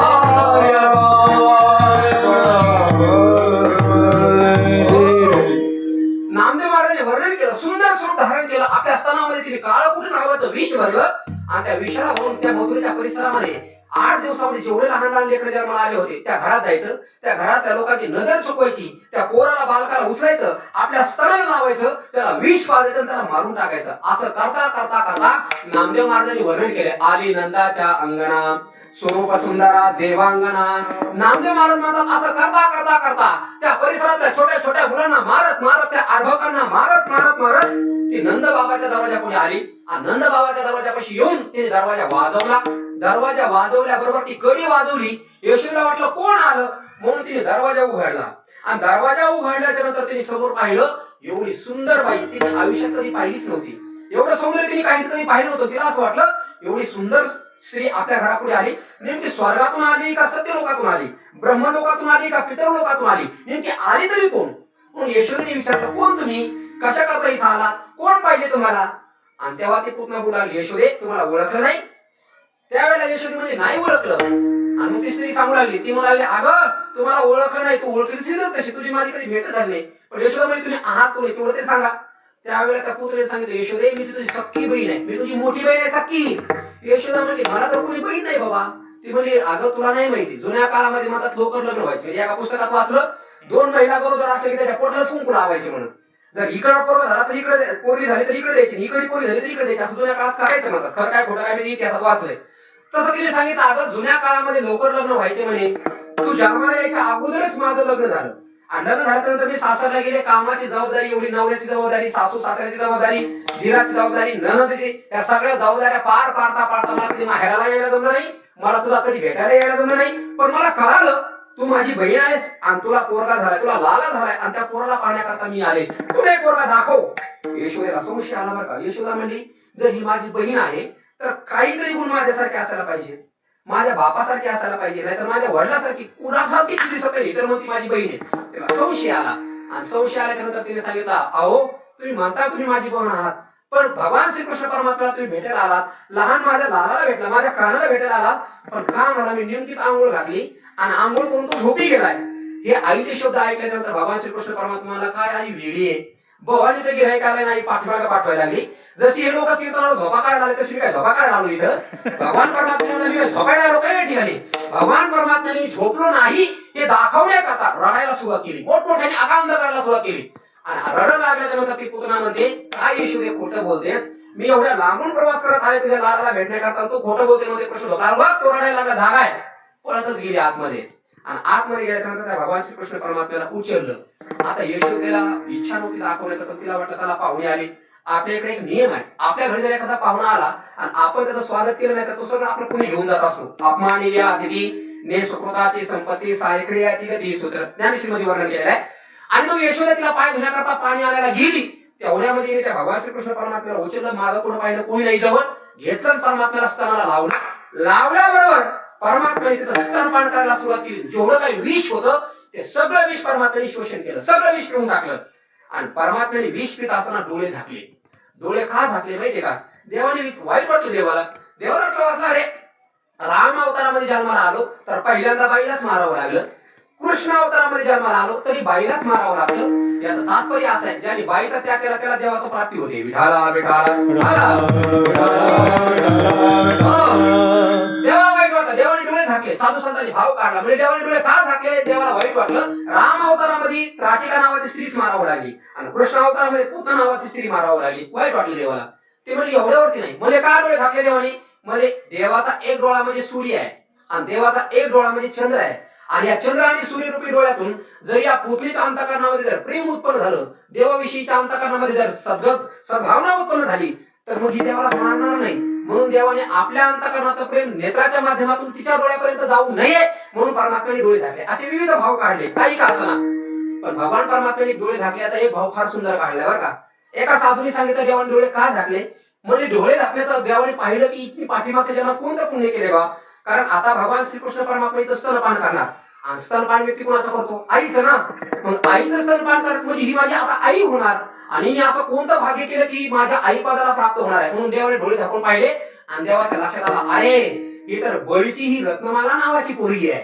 आणि काय झालं, ज्या वेळेला बळीने यज्ञ केला आणि यज्ञ केल्याच्या नंतर भगवान श्रीकृष्ण परमात्म्याने वामन रूप धारण केलं, छोटंसं बट रूप धारण केलं आणि त्या यज्ञात प्रवेश केला. त्या ठिकाणी तिथे त्या बळीची पोरगी होती रत्नमाला आणि तिने ते छोटंसं स्वरूप पाहिलं आणि ते सौंदर्य पाहिल्याच्या नंतर असं वाटलं, असं सुंदर बाळ जर माझ्या पोटाला आलं तर मला किती आनंद होईल. भगवान परमात्म्याने सांगितलं तथा असतो, पुढच्या जन्मामध्ये मी तुझ्या बालक होईल. पण ज्या वेळेला भगवान परमात्म्याने विराट रूप धारण करून बळीला पाताळात घातलं, त्यावेळेला त्या रत्नमालेच्या मनामध्ये भाव उत्पन्न झाला, जरी असं पोरग माझ्या पोटाला आलं तर मी त्याला विष पाजून मारून टाकेल. देव म्हणजे ही इच्छा पूर्ण करू. म्हणून पाठीमागच्या जन्मात तिची जी इच्छा होती ती रत्नमालाच या जन्मामध्ये राक्षसीन झाली, पुतना झाली आणि तिच्या अंतःकरणामध्ये देवाला स्तनपान करण्याचा भाव होता म्हणून ती स्तनपान करण्याकरता आली. असा भाव काढला काही साधू संतांनी. आणि ज्ञानोबा म्हणतात देवाने डोळे का झाकले? तुवा संकादिकाचे नेमाने सायुजो सौरसुदी झाला पुतणे. ज्ञानोबा म्हणतात देवाने डोळे का झाकले माहितीये का? ही पुतना देवाला विषपान करण्याकरता मारायला आली. देवाने विचार केला, आता हिला मारल्याच्या नंतर कोणती गती द्यायची? सलोकता का समीपता का स्वरूपता का सायुज्यता, या चार पैकी कोणती मुक्ती द्यायची? म्हणून देवाने डोळे झाकून पाहिलं. विठाला विठाला काही का असताना देवाने डोळे झाकले आणि डोळे झाकून झाल्याच्या नंतर भगवान परमात्मा तिने उचललं, आपल्या स्तनाला लावलं. देवाने तिचे विष प्राशन केलं, तिच्या स्तनाचं दुग्ध प्राशन केलं. एवढंच नाही, परमात्म्याने तिचं रक्त शोषण केलं आणि ज्यावेळेला रक्त शोषण झालं त्यावेळेला परमात्मा तिचे पंचप्राणाचं शोषण करू लागला आणि पंचप्राणाचं शोषण करायला लागल्याच्या नंतर तिला धडधडून घाम आला, थरथर थरथर ती कापायला लागली. तिला कळून चुकलं, आता मी जगत नाही. संस्कृत मध्ये आपण मराठीत जसं एखाद्या माणसाने पकडलं आपण म्हणतो सोड सोड सोड, संस्कृत मध्ये मुंच मुंच म्हणतात. मुंच मुंच ते धातू आहे आणि मुंच म्हणजे मला सोड. ती म्हणायची कृष्णा मा मुंच म्हणजे मला सोड, मला सोड. देव म्हणला एकतर मी धरत नाही आणि एकदा धरलं तर मग कोणाच्या बापालाही सोडत नाही. मी तरी धरतच नाही मला कोणाला आणि ज्याने मला धरलं त्याच्या बापाला मी सोडल्याशिवाय राहत नाही. हा मग भगवान श्रीकृष्ण परमात्माला ती म्हणायची नाही कृष्णा सोड सोड. ते खऱ्या स्वरूपामध्ये आली आणि देवाने मग विचार केला, आता ही खऱ्या स्वरूपामध्ये आल्याच्या नंतर जर ही इथं पडली तर आखं गोकुळचीच्या अंगाखाली भ्रष्ट होऊन जाईल, माती होऊन जाईल. मग देवाने काय केलं माहितीये का? आपल्या स्वसामर्थ्याने तिला उचललं आणि तिकडे जंगलामध्ये जाऊन तिचा देह पडला. धाडकन आवाज झाला, आकाशामध्ये धूळ उडाली. लोकांना वाटलं नेमकं झालं जसा गाडीचा टायर अचानक फुटला झाला, धाडकन आवाज होतो. सगळे आला लोक बाहेर येतो, काय झालं पाहण्याकरता. तसे अचानक धाडकन आवाज झाला, काय पडलं म्हणून सगळे गोकुळातले लोक बाहेर येऊन पाहतात. घराच्या बाहेर तर त्यांना दिसलं समोरच्या जंगलामध्ये त्या पुतना मावशीचा मोठा अकराळ विकराळ तो देह पडलेला आणि त्या पुतना राक्षसीच्या स्थानावरती छातीवरती भगवान श्रीकृष्ण परमात्मा बोलतोय, खेळतोय. लोकांना आश्चर्य वाटलं आणि मग पळतच गेले. कोणी शिड्या लावल्या, कसं तरी भगवान परमात्म्याला खाली घेतलं आणि यशोदा म्हणायची एवढी मोठी राक्षसीन माझ्या एवढ्या बाळाला मारण्याकरता आली आणि मग दृष्ट काढायला लागली. गायची शेपूट फिरव, काय कोळसा फिरव, मिरची फिरव, मीठच फिरव, काय कशा कशा काढतात, काय काय चप्पल फिरव, झाडू फिरव, बरं नवरव नाही फिरवी विठाला विठाला. भगवान परमात्म्याला खाली घेतलं, त्याची दृष्ट काढून झाली आणि दृष्ट काढून झाल्याच्या नंतर त्या पुतळ्याला जाळायचं कसं महाराजांनी वर्णन केलं. तिचे हात पाय तोडले म्हणतात आणि सरलावरती कसं दिलं, त्याला फुकून दिलं आणि फुकून घातल्याच्या नंतर चमत्कार घडला महाराज. त्या पुतळ्याला भगवान श्रीकृष्ण परमात्म्याचा स्पर्श झाल्यामुळे त्याच्या शरीरावरती ज्यावेळेला अंत्यसंस्कार केले, तिला ज्यावेळेला अगन डाव दिला त्याला चमत्कार घडला. तिच्या शरीराचा सुगंध संपूर्ण परिसरामध्ये दरवळू लागला. जसा कस्तुरीचा सुगंध येतो की नाही तशा पद्धतीने एकदम दिव्य सुगंध तिच्या शरीरातून निघाला आणि तो कंसाच्या नाकापर्यंत गेला. कंसाने विचारला, अरे एवढा दिव्य सुगंध तर मी कधी माझ्या आयुष्यात पाहिला नाही, एवढा दिव्य सुगंध यायला कुठून लागला? त्यावेळेला कंसाच्या काही राक्षसांनी, त्याच्या सहकार्यांनी, त्याच्या चोपदारांनी, त्याच्या सैनिकांनी सांगितलं, महाराज पूतना मावशीचा धाम पूतना मेली, त्या पुतण्याला फुकून दिले. त्याच्या आगाचा सुगंध म्हणजे हा सुगंध आहे. विठाला विठाला आणि मग कंसाला कळून चुकलं की आपला जो शत्रू हा सामान्य नाहीये. वयाच्या पहिल्याच दिवशी पहिल्याच रात्री याने आपल्या बहिणीला मारून टाकलं, पुतण्यासारख्या राक्षसीला मारून टाकलं, पुन्हा सभा भरवली. पण इकडे गोकुळामध्ये मात्र आनंदोत्सव साजरा झाला. कारण नंद बाबाला आणि यशोदी मातेला मूळ बाळच नव्हतं. नंद बाबाचं वय झालं होतं 60 वर्ष आणि यशोदा मैयाचं वय झालं होतं 58 वर्ष. मूळ बाळच नव्हतं आणि 60व्या आणि 58व्या वर्षी त्याला मुलबाळ झाला. आनंद झाला. त्यामुळे गोकुळातल्या सगळ्या महिला मंडळी ना त्यांच्या आनंदामध्ये सम्मिलित होण्याकरता ते कधी गेले. आणि मग काय करू लागले ते गोकुळातले लोक? कोणी सळा संमार्जन केलं, कोणी तोरणे बांधली, कोणी गुढ्या उभ्या केल्या. गुढ्या तोरणे करते कथा गाते गाणे, गुढे उभ्या केल्या, तोरण बांधले, सळा संमार्जन केलं, रांगोळ्या केल्या आणि अनेक प्रकारचे खेळ ते खेळायला लागल्या. आनंदोत्सव साजरा, गाणे म्हणू लागल्या त्या सगळ्या गवळणी एकत्र घेऊन. पण त्या गवळणी ज्या वेळेला नंद बाबाच्या घरी जात होते ना आनंदोत्सव साजरा करण्याकरता, गाणे म्हणण्याकरता, आता त्या गवळणी नटाफटा करून जायच्या आणि नटाफटा करून म्हणजे मेकअप करून जायच्या. त्या एका घरामध्ये एक 80 वर्षाची म्हातारी होती आणि तिने पाहिलं तिचा तिच्या ज्या नाता आहेत ना त्या मेकअप करायच्या आरशा पुढे बसून. त्या 80 वर्षाच्या म्हातारीने विचारलं, का ग बाई एवढा मेकअप करून एवढा नटाफटा करून तू चालली तरी कुठं? त्या छोट्याशा पोरीने सांगितलं, आजी तुला नाही माहिती, हमारे नंद बाबा को लाला भयो है. आमच्या नंद बाबाला पोरगा झालाय आणि त्याला भेटण्याकरता, तिला आनंदोत्सव करण्याकरता मी नटाफटा करून चालले. आणि तिने पाहिलं तर त्या पोरीने क्रीम लावली, पावडर लावलं, ओठाचं लावलं, काय बघा ते डोळ्याचं लावलं, सगळं नटाफटा केला, ती निघाली. त्या म्हातारीला असं वाटलं आपणही नटाफटा करून जावं का. पण ती 80 वर्षाची म्हातारी, त्या बिचारायला माहित होतं कुठं काय लावायचं तर. ती आरशा पुढे गेली आणि तिने ते खूप उघडलं ड्रायव्हर, तर तिला लय मोठं दिसलं त्याच्यामध्ये साहित्य. तिने घेतलं, तिने वाटलं हेच लावतात करून कोणाला. मग तिने काय केलं माहितीये का, माहिती नव्हतं कधी बिचारीला कसा मेकअप करायचा आहे. तिने डोळ्याला लावायचं जे होतं ना ते ओठाला लावलं आणि जे ओठाला लावायचं होतं ना ते डोळ्याला लावलं. भूतासारखी दिसायला लागली. आणि ती 80 वर्षाची म्हातारी, तोंडात दात नाही काही नाही, हातामध्ये काठी टेकीट मॉम ते करून वाजे करत ती आली होती पर्यंत. तिची मैत्रीण अगोदर तिला पोहोचली होती. तिने ओळखलं, अरे ही तर आपली शांताबाई तुमच्यातली नाही बरं का, मी त्याच्यातली सांगायला लागलो. तिने ओळखलं ही तर आपली मैत्रीण आहे. आणि हिने काय असं उलटा मेकअप केलाय, डोळ्याचं ओठाचं डोळ्याला. आणि मग चला आपणही थोडीशी मजा करून तिने काय केलं, सदरी पडलेला एक लोण्याचा गोळा होता, तो लोण्याचा गोळा घेतला, असा गोल गोल केला आणि त्या म्हातारीच्या तोंडावर फेकून मारला. तिच्या तोंडात दात नव्हता, ओठातून तसाच पोटात गेला. विठाला विठाला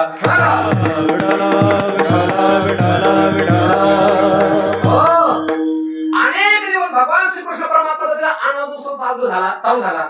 सगळ्या गवळणी जायच्या, कोण परमात्म्याची आरती उतरायचं, कोण परमात्म्याची दृष्टी उतरायचं, कोण त्याला घ्यायचं, कोण त्याच्यासोबत गाणे म्हणायचं, कोण त्याला गावामध्ये फिरायला न्यायचं. अनेक प्रकारचे कौतुक त्याचे चालू झाले. त्या भगवान परमात्म्याला पाहिले की सगळ्या गवळणी आपला घरदार विसरून जायच्या, सगळ्या विसरून जायच्या बरं का. पण त्या गोकुळामध्ये एक गवळण अशी होती, ती घरामध्ये एकटीच एवढ्या मोठ्या गाई सांभाळायचा, त्यांचं दूध काढायचं, ते दूध काढून विरजण लावायचं, पुन्हा ते मजुरीला विकायला न्यायचं, घरातल्या लोकांचा स्वयंपाक करायचा, त्यांचे कपडे धुवायचे, त्यांचे भांडे, त्यांना जेवण. तिला काय भगवान श्रीकृष्ण परमात्म्याला पाहायला जायला वेळच मिळणार. आता काही काही लोक असतात की नाही, मारतात पण आनंदीला यायला त्याला वेळ मिळत नाही. मारतात त्याला म्हणून याला आनंदीला चला पण नको, ते म्हणतात महाराज मरायला वेळ नाही आम्हाला. तशी ती एक गवळण होती तिथं. भगवान श्रीकृष्ण परमात्म्याला पाहण्याकरता त्या गोकुळातल्या सगळ्या गवळणी जायच्या, पण तिला काही वेळ मिळाला जाण्याकरता. तिने विचार केला, देवा काय पापी आहे मी, तू माझ्या गावामध्ये आलास पण मला एकदाही तुझं तोंड पाहायला मिळत नाही. अरे काय पापी आहे देवा मी, काला झाला आता सत्याचा, तरी एकदाही मला कीर्तनाला यायला मिळालं नाही. वाईट वाटलं तिला. पण तिने काय केलं, तिने विचार केला आपण काय करू, रोज मथुरेला जातो ना, तर जाता जाता नंद बाबाच्या दरवाजापासून जाऊ, जर दिसला कृष्ण तर दिसला. मग तिने काय केलं, एक दिवस सकाळी उठली, एका गाडग्यामध्ये तूप भरलं, एकामध्ये दही भरलं, एकामध्ये लोणी, एकामध्ये दूध आणि एकावरती एक ठेवून आपल्या डोक्यावर घेतलं. ती गवळण मथुरेच्या बाजाराला निघाली. दुडीवर दुडी गवळण साथे निघाले, एकावरती एक ठेवून ती गवळण निघाली. पण जात असताना तिला जरा रस्ता बदलला, मार्ग बदलला. ती नंद बाबाच्या दरवाजाकडनं जाण्याकरता निघाली. पण योगायोग बघा, जीवनामध्ये पुण्य उदयाला आलं तर संत भेटतात, जीवनामध्ये पुण्य उदयाला आलं तर कीर्तन ऐकायला मिळतं, जीवनामध्ये पुण्य उदयाला आलं तर देवाची प्राप्ती होते. आणि नेमकी ही बोलून चालली होती मथुरेच्या बाजारात. तिच्या मनामध्ये भाव उत्पन्न झाला, चला नंद बाबाच्या दरवाजाकडनं जाऊ. आणि हे गवळण नंद बाबाच्या घरापुढे येणं आणि चमत्कार झाला, कर आवाज झाला. तिने विचार केला कुठून आवाज झाला, म्हणून तिने वळून पाहिलं तर त्या यशोदेने नंद बाबाचा घराचा दरवाजा उघडला, वाड्याचा दरवाजा उघडल्यानंतर तिने पाहिलं तर यशोदा दरवाजामध्ये उभी आहे, पण एकटी यशोदा नाहीये. त्या यशोदेच्या कमरेवरती तो छोटासा असणारा कृष्ण, मदन मोहन असणारा तो परमात्मा, घनश्याम असणारा परमात्मा, मनमोहन परमात्मा तिच्या कमरेवरती कडेवरती तिने बसलेला पाहिला. आणि परमात्माचा स्वभाव असा आहे महाराज, ज्याने ज्याने देवाला पाहिलं देखला डोळा बैसला मनी, तिने आपल्या डोळ्याने त्या परमात्म्याला पाहिलं आणि पाहिल्याच्या नंतर ती विसरली, स्वतःला ती विसरली.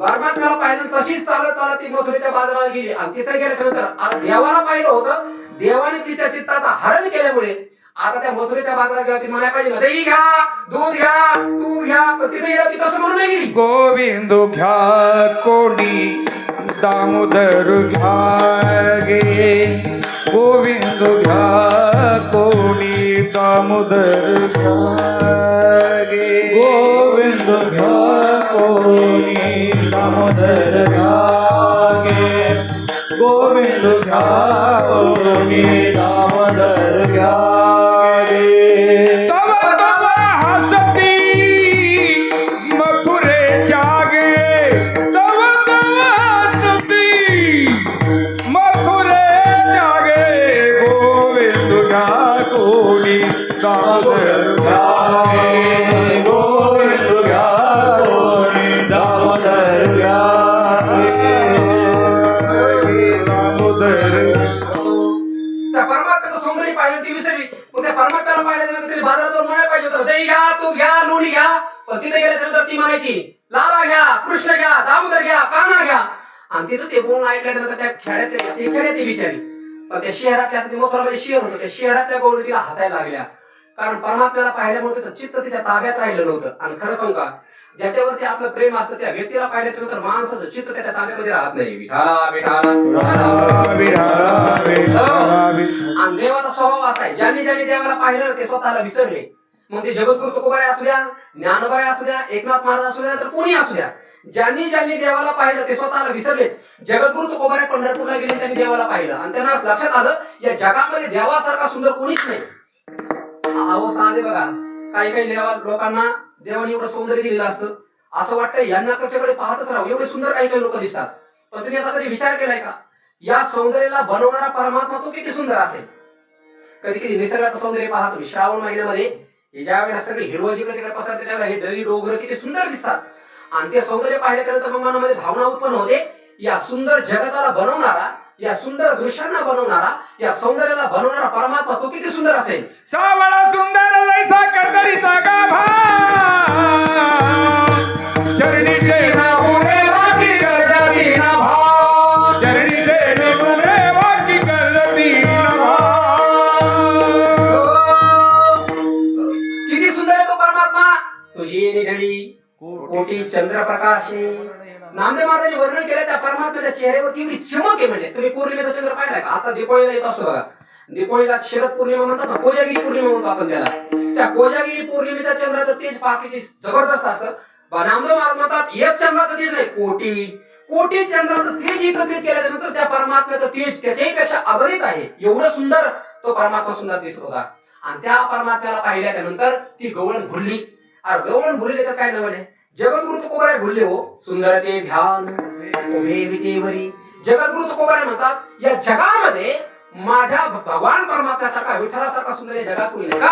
आणि या सुंदर जगताला बनवणारा परमात्मा तो सुंदर नाही तर मग दुसरं कोण सुंदर असणार आहे. नाम तुम्हारा तारनहारा तो कब तेरा दर्शन होगा, जिसकी रचना इतनी सुंदर हो कितना सुंदर होगा, हो कितना सुंदर होगा. जगद्गुरु तुकोबारे म्हणतात पंढरपूरला जाऊच नका तुम्ही. का, कारण त्या देवाचं सौंदर्य असं आहे, त्याला पाहिलं की माणूस पागलच होतो. पंढरीचे भूत मोठे आल्या गेल्या झडके वाटे, तेथे जाऊ नका कोणी, गेले नाही आले परतुनी. जगद्गुरु तुकोबारे म्हणतात पंढरपूरला एकदा मनुष्य गेला आणि त्याने देवाचं सौंदर्य पाहिलं की तो पागल होतो, तो पुन्हा पुन्हा पंढरपूरला जातो. जे पंढरपूरच्या वारीला गेले, ज्यांनी वारी केली ना, त्या माणसाला विचारा, एकदा त्यांनी वारी केली की तो मरेपर्यंत वारी केल्याशिवाय राहत नाही. कारण त्या देवाचं सौंदर्य तसं आहे महाराज. अहो साधू संत भूतील याच्यात नवल नाही. ज्ञानोबाऱ्यासारखा विरक्त माणूस अजून जन्माला आला नाही. वैराग्याच्या व्याख्या तुम्ही उपनिषदामध्ये अनेक ऐकल्या असतील. आता हे आध्यात्मिक कीर्तन नाही, आता मी सांगितलं असतं तुम्हाला हे कार्याचं कीर्तन आहे. चरित्र ते उच्चारावे म्हणून मला बंधन आहे. तुम्ही उपनिषद वाचा, तुम्ही वेद वाचा, जगातले जेवढे संस्कृत मध्ये ग्रंथ आहे सगळे वाचा, पण ज्ञानवरांच्या वैराग्याच्या व्याख्या केल्या तशा व्याख्या कोणाच नाही करता आल्या. ज्ञानवराय म्हणतात ऐकेचे का पारत्रीचे भोग पायिक झाली आई छेचे परी भोगावे हे न रुचे. याच्यापेक्षा पुढची ओळी सांगतो. ज्ञानवराय म्हणतात कुत्र्याने उलटी केली कोणाला खाऊ वाटेल का? 8 दिवस उपवासी राहिलेला व्यक्ती आहे आणि कुत्र्याने उलटी केली, 8 नाही 15 दिवस उपवासी असू द्या, त्याला खाऊ वाटणार नाही. तसं ज्ञानोबाराय म्हणतात वमिलिया अण्णा लाळानं घोटी जेवी रचना.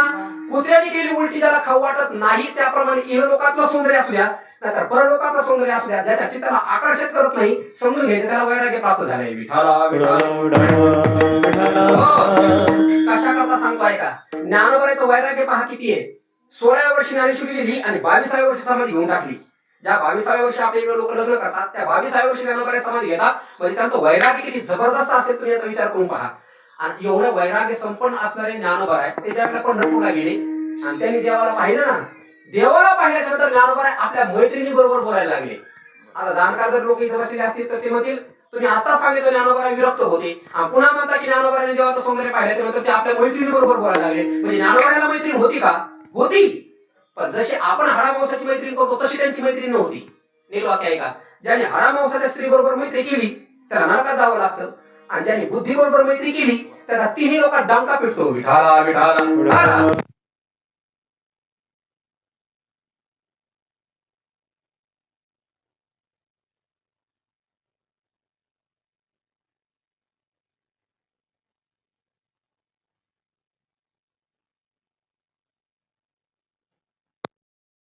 पाहता लोचन म्हणजे डोळे आणि या डोळ्याने मी त्या परमात्म्याचं सौंदर्य पाहिलं आणि काय झालं सुख झाले वो.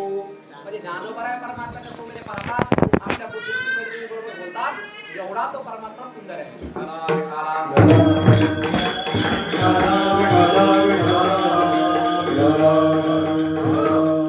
या परमात्म्यासारखा सुंदर या जगात दुसरा कोणी नाही महाराज. कामदेव साक्षात जन्माला त्या पद्धतीने तो परमात्मा सुंदर आहे. त्या असं म्हणतात पंढरपूरमध्ये कानोपात्रा नावाची मुलगी झाली, वेशीची पोरगी होती. ती एवढी सुंदर होती म्हणतात, तिने जर पान खाल्लं आणि ते पान जर गिळायला लागले तर ते गिळत असताना तिच्या कणसातलं पान दिसायचं म्हणतात, एवढी सुंदर होती ती. आपण ती आता कीर्तनाला आली आणि कीर्तनामध्ये तिने ऐकलं की आपल्या पंढरपूरमध्ये असणारा जो देव आहे ना देवळातला तो काही सुंदर आहे. तिने कीर्तनात ऐकल्यानंतर तिला असं वाटलं माझ्यापेक्षा सुंदर असेल का, कारण तिच्यासारखं सौंदर्य जगात आजपर्यंत कोण्याच महिलेला प्राप्त झालं नाही, एवढी सुंदर होती ती. आणि तिने कीर्तनात ऐकलं की सुंदर ते ध्यान रूप पाहता लोचिनी, आणि तिला असं वाटलं आपल्या मंदिरातला पंढरपूरच्या देवळातला देव माझ्यापेक्षा सुंदर असेल. तिला वाटलं चला पाहायला तर जाऊ. एक सकाळी ती उठली, आंघोळ केली आणि पंढरपूरमध्ये देवाचं सौंदर्य पाहण्याकरता गेली आणि तिने ते पाहिलं महाराज, ते देवाचं सौंदर्य पाहिलं आणि तिच्या लक्षात आलं अरे खरंच हा तर आपल्यापेक्षा सुंदर आहे, आपल्यापेक्षाही करोडपटीने हा परमात्मा सुंदर आहे. तिला वाटलं हा सुंदर आहे, खरं आहे परमात्मा सुंदर आहे, पण हा परमात्मा माझ्यापेक्षा जास्त कोमल आहे का? म्हणून तिने परीक्षा घेण्याकरता काय केलं, आपल्या बोटाचा स्पर्श देवाच्या डाव्या अंगठ्याला नुसता असा टच केल्याबरोबर देवाच्या अंगठ्याला खड्डा पडला आणि मग तिच्या लक्षात आलं अरे हा जेवढा सुंदर आहे त्याच्यापेक्षा 1000 पटीने हा कोमल आहे. विठाला विठाला.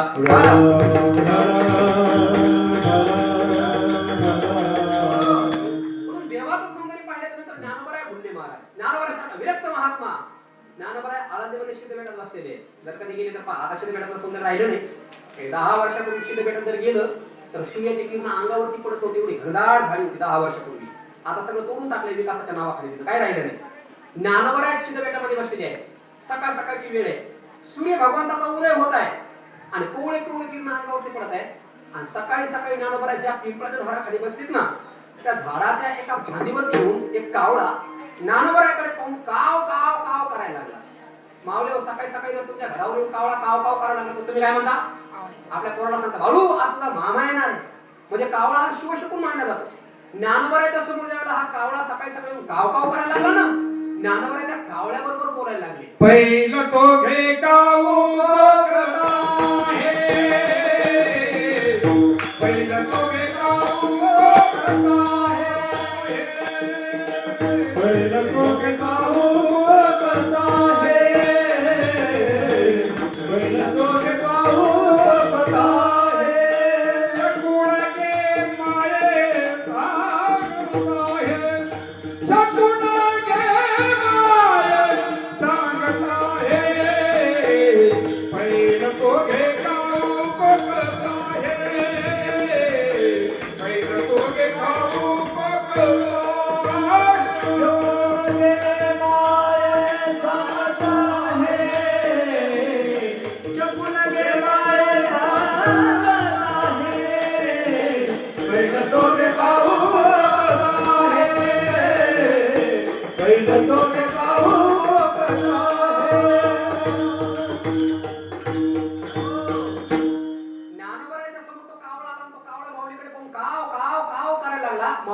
कावळ्या सकाळी सकाळी माझ्या समोर काव काव करायला लागलास का बरं काव तुला काय मला काही शकून सांगायचं आहे जर सांगायचं असेल ना तर अमुक भेटायला येतो तमुक भेटायला येतो अशा मूर्ख लोकांना त्यांना शकून सांगू जर सांगायचं असेल ना कावळ्या मला भेटायला कोण येणार आहे उडे उडे रे काबू तुझे सोन्याने म्हणे पाहुणे येऊ दे माझ्या घरी पण कोणते पाहुणे पाहुणे पंढरीराव पंढरीचा राजा असणारा परमात्मा माझ्या घरी पाहुणे पंढरीराव घरात कधी येतील पांडुरंग परमात्मा माझ्या घरी कधी येते मला सांग ते मूर्ख लोक कशाला घरी यायचे माझ्या आपल्या जगात आपलंच खातात आणि आपले गुणगान करत पुन्हा गावाला जातात विठाला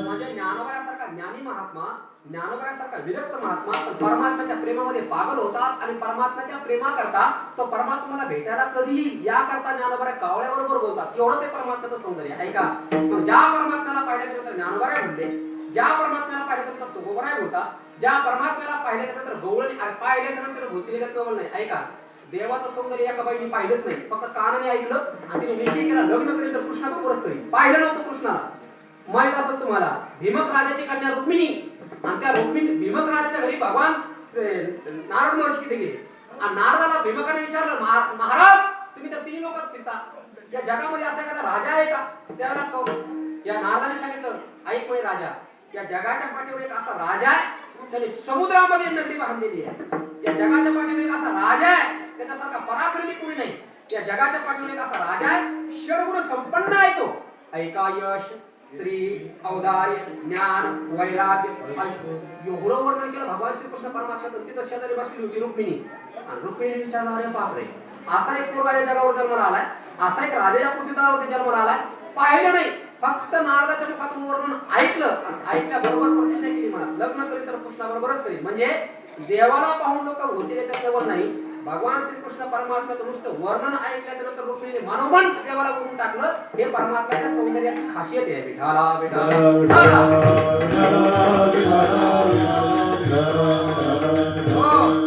याचेच प्रसंग जाऊन सांगतो तुम्हाला या जगाच्या पाठीवर अनेक वैराग्यवान लोक झाले जगद्गुरु तुकोबाराय सुद्धा विरक्त आहेत दारुणी संसार तुकोबारायसारखा विरक्त नाही पण या जगामध्ये वैराग्याचे ज्या वेळेला उदाहरण देतात त्याच वेळेला सुखाचार्य महाराजांचं उदाहरण दिलं जातं आणि सुखाचार्य महाराज म्हणजे कुठं आईच्या उदरामध्ये माऊली लिहित आहे का 9 महिने नाही 12 वर्ष लोक बसले पुढं आईच्या उदरात जर 9 महिने जर पोरं जर घरामध्ये पोटात बसलं तर 9व्या महिना चालू झाला तर खाता येत नाही पिता येत नाही उठता येत नाही एवढे त्रास होतो 12 वर्ष ते पोरं ज्या आईच्या गर्भामध्ये लपून बसलं त्या आईला किती त्रास झाला याचा विचार करून पाहा ना 12 वर्ष झाले पोरं बाहेरच येईना का बाहेर येईना म्हणून व्यासाने आपल्या हातावर पाणी घेतलं आणि ते मंत्री करून त्या गर्भावर शिंपडलं त्या पोराला विचारला प्रश्न अरे बाळा 12 वर्ष झाली तुझ्या आईच्या पोटात बसलास तिला खाता येत नाही तिला पिता येत नाही तिला उठता येत नाही तिला बसता येत नाही बाहेर ये त्या पोराने सांगितलं बाबा मला नाही यायचं बाहेर त्याच्या बापाने त्याला काय येणार नाहीस त्याने सांगितलं ही देवाची माया फार विचित्र आहे सन्नाप्य भया देवाची माया फार विचित्र आहे माणूस संसारामध्ये जन्माला आला की परमार्थ करायचा विसरून जातो नको तो संसार करत बसतो माणूस म्हणून मला बाहेर यायचं नाही बरं मी आईच्या पोटामध्ये जोपर्यंत आपण आई वडिलांच्या पोटात होतो ना तोपर्यंत आपल्याला सगळ्यांना हे ध्यान होतं एक वेळ तरी या पण आईच्या उदरातून बाहेर आलो की मायेचा पडदा पडतो माणूस सगळं विसरून जातो आणि नको ते करायला लागतो त्यावेळेला आतून सुखाचार्याने सांगितलं देवा बाबा मला बाहेर नाही यायचं बरं मी आतमध्ये पण त्या बापाने बाहेर सांगितलं बाप अरे तुझं ठीक आहे आतमध्ये पण तुझ्या आईचा जरा विचार कर तिला उठता येणार बसता येणार खाता येणार पिता येणार बाहेर ये त्याने सांगितलं मी नाही येणार त्या व्यासाने सांगितलं अरे मी तुझा बाप आहे मी काय सामान्य अरे नमोस्तुते व्यास विशाल बुद्धी असं वर्णन केलं होतं बाहेर ये त्याने सांगितलं की माया ज्या परमात्म्याची आहे त्या परमात्मा मायेचा पती परमात्मा येऊन जर त्यांनी सांगितलं बाहेर तर मी बाहेर नाही तर मी बाहेर येणार नाही मग व्यास होते त्यांनी भगवान श्रीकृष्ण परमात्म्याची आराधना केली विष्णूची शांताकारम भुजगशयनम परमात्म्याची आराधना केली परमात्मा त्या ठिकाणी आले विचारलं कशाला बोलवलं व्यासाने सांगितलं बाबा देवा अरे माझा पोरगा बाहेर येतो त्या पोराला जरा बाहेर काढा विष्णूने विचारलं बा का बाहेर येत नाहीस त्यावेळेला पोराने सांगितलं मला नाही बाहेर यायचं की देवाची माया विचित्र आहे मी बाहेर आलो तर परमार्थ करायला सोडून देईन आणि संसार करत बसेल त्यावेळेला देवाने सांगितलं बाळ बाहेर ये माझी माया तुला काही करणार नाही म्हणजे जगाचा मालक परमात्म्याने सांगितलं बाहेर ये आणि जगाच्या मालकाने असं सांगितलं ते पूर्ण बाहेर आलं पण कसं बाहेर आलं रामनाचे पोर एक केला सिंगारी रामनाचे पोर एक केला सिंगारी वर्षल पारी रे वर्षल पारी रे कापत बाहेर आले कापत बाहेर आले नागराची पळून गेले रे नागराची पळून गेले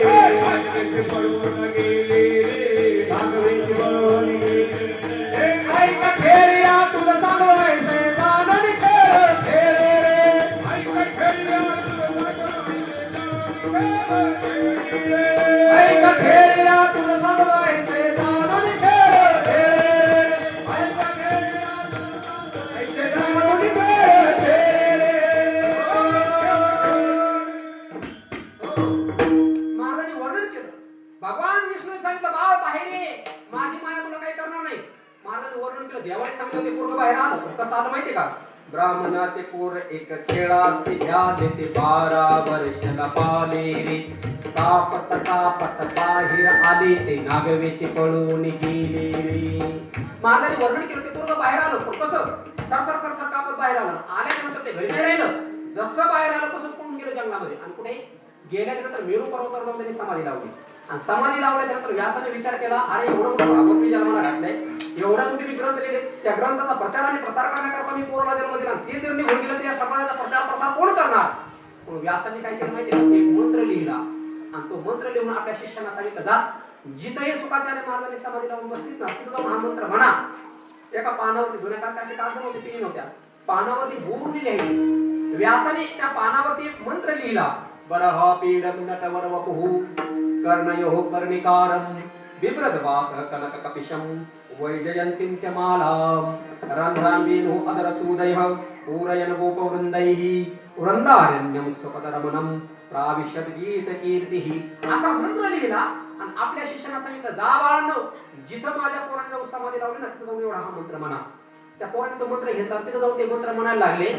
नीट ऐका, या मंत्राचा प्रभाव एवढा झाला, शुकाचार्य महाराजांनी जी समाधी लावली होती, हा मंत्र ऐकून त्याची समाधी भंग झाली.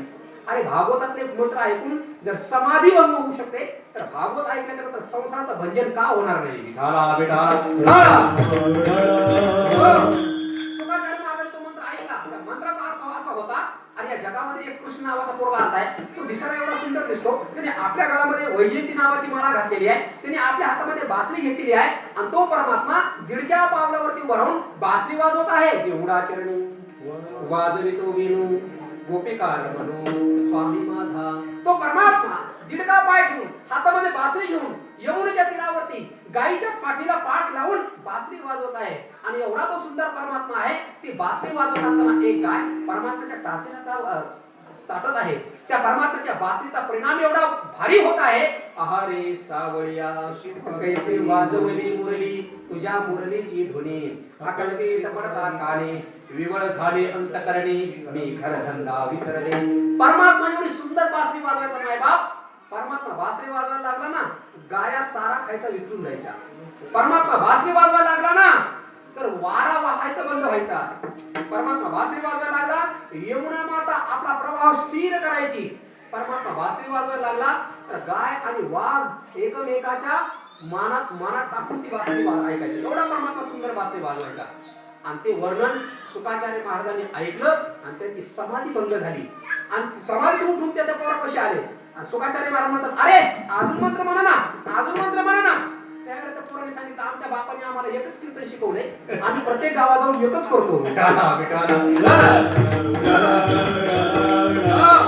पोराने सांगितलं, अहो आम्हाला एकच मंत्र येतो. ते म्हणलं, मग असे अनेक मंत्र कोणाला येतात? त्याने सांगितलं, आमच्या गुरुला.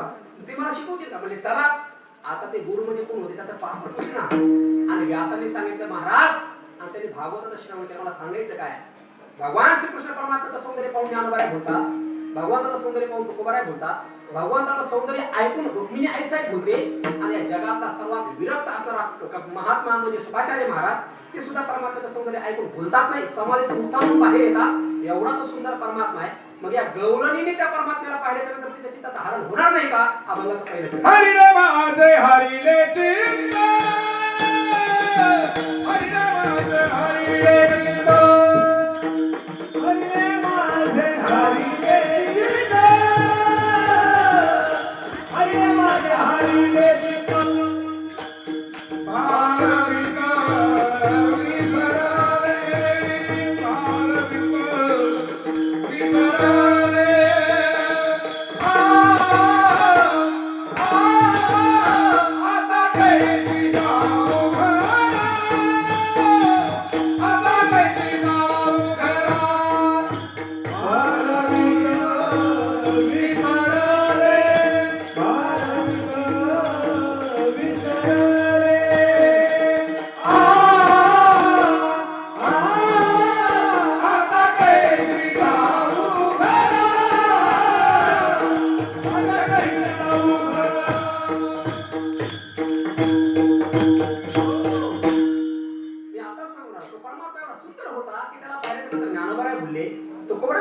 शुकाचार्य महाराज बोलतात रुक्मिणी साहेब बोलतात तसे या गवळणी त्या परमात्म्याला पाहिलं आणि पाहिल्यानंतर ती विसरली आणि मथुरेमध्ये गेल्यानंतर एका चौकात उभी राहिली 12 वाजत आले तरी ती चौकात हटायला तयार नाही पण खूप बरे आले त्या गवळणीमध्ये गवळणी तुला काय डोक्यात भाग आहे का दुसऱ्याच्या गावामध्ये चौकामध्ये जर तू जर 12 वाजेपर्यंत एका जागेवर उभा राहिली तर लोक तुला चांगलं म्हणतील का तुला घरी जाता येत नाही का ती म्हणली महाराज घरी जाण्याकरता चित्त तर माझ्या ताब्यात पाहिजे ना म्हणजे तुझं चित्तावर झालं काय ते सांगितलं महाराज माझ्या चित्ताचं परमात्म्याने हरण केले हरिणे माझे परमात्म्याने माझ्या चित्ताचं हरण केलंय तू म्हणजे घरी जा ना महाराज ती गवळ बोलू लागली नवे बरा हा लौकिक चांगला नाही मी जर घरी गेले तर घरचे लोक मला नाव ठेवतील पार्टी असे सांगता गोष्टी घरची कुठी घरचे लोक मला नाव ठेवतील तुम्ही आता करू काय तो कोबऱ्याने सांगितलं मग आता तुला परमात्मा करायचा आहे ना एकदा तू देवाला पाहिले ना आता काही हो ते डिटू तर पारा मिळतो परमात्म्याला तू पाहता तो का म्हणे निवांत राही पाहिले जगात तू कोबऱ्या म्हणजे आता माळ घातली ना आता परमार्थाला लागली ना तर आता मरेपर्यंत फक्त परमार्थच करत राहा आता पुन्हा पाठीमागे जाऊ नको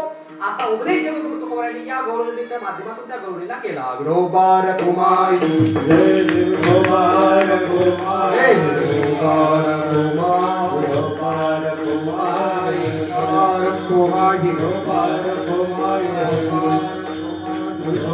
जय गोपाल कुमार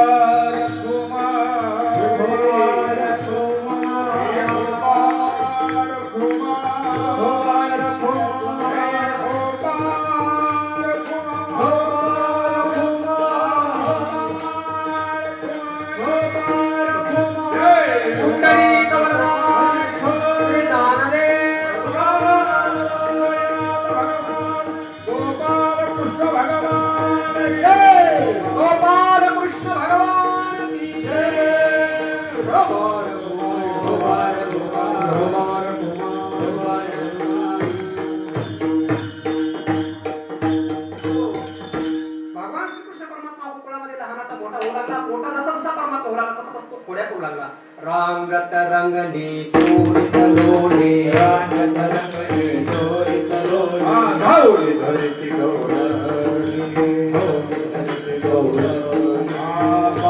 चरणी यशोदे साधने यशोदे साधने यशोदे साधने यशोदे साधने नाही गला भक्तने तमाल केले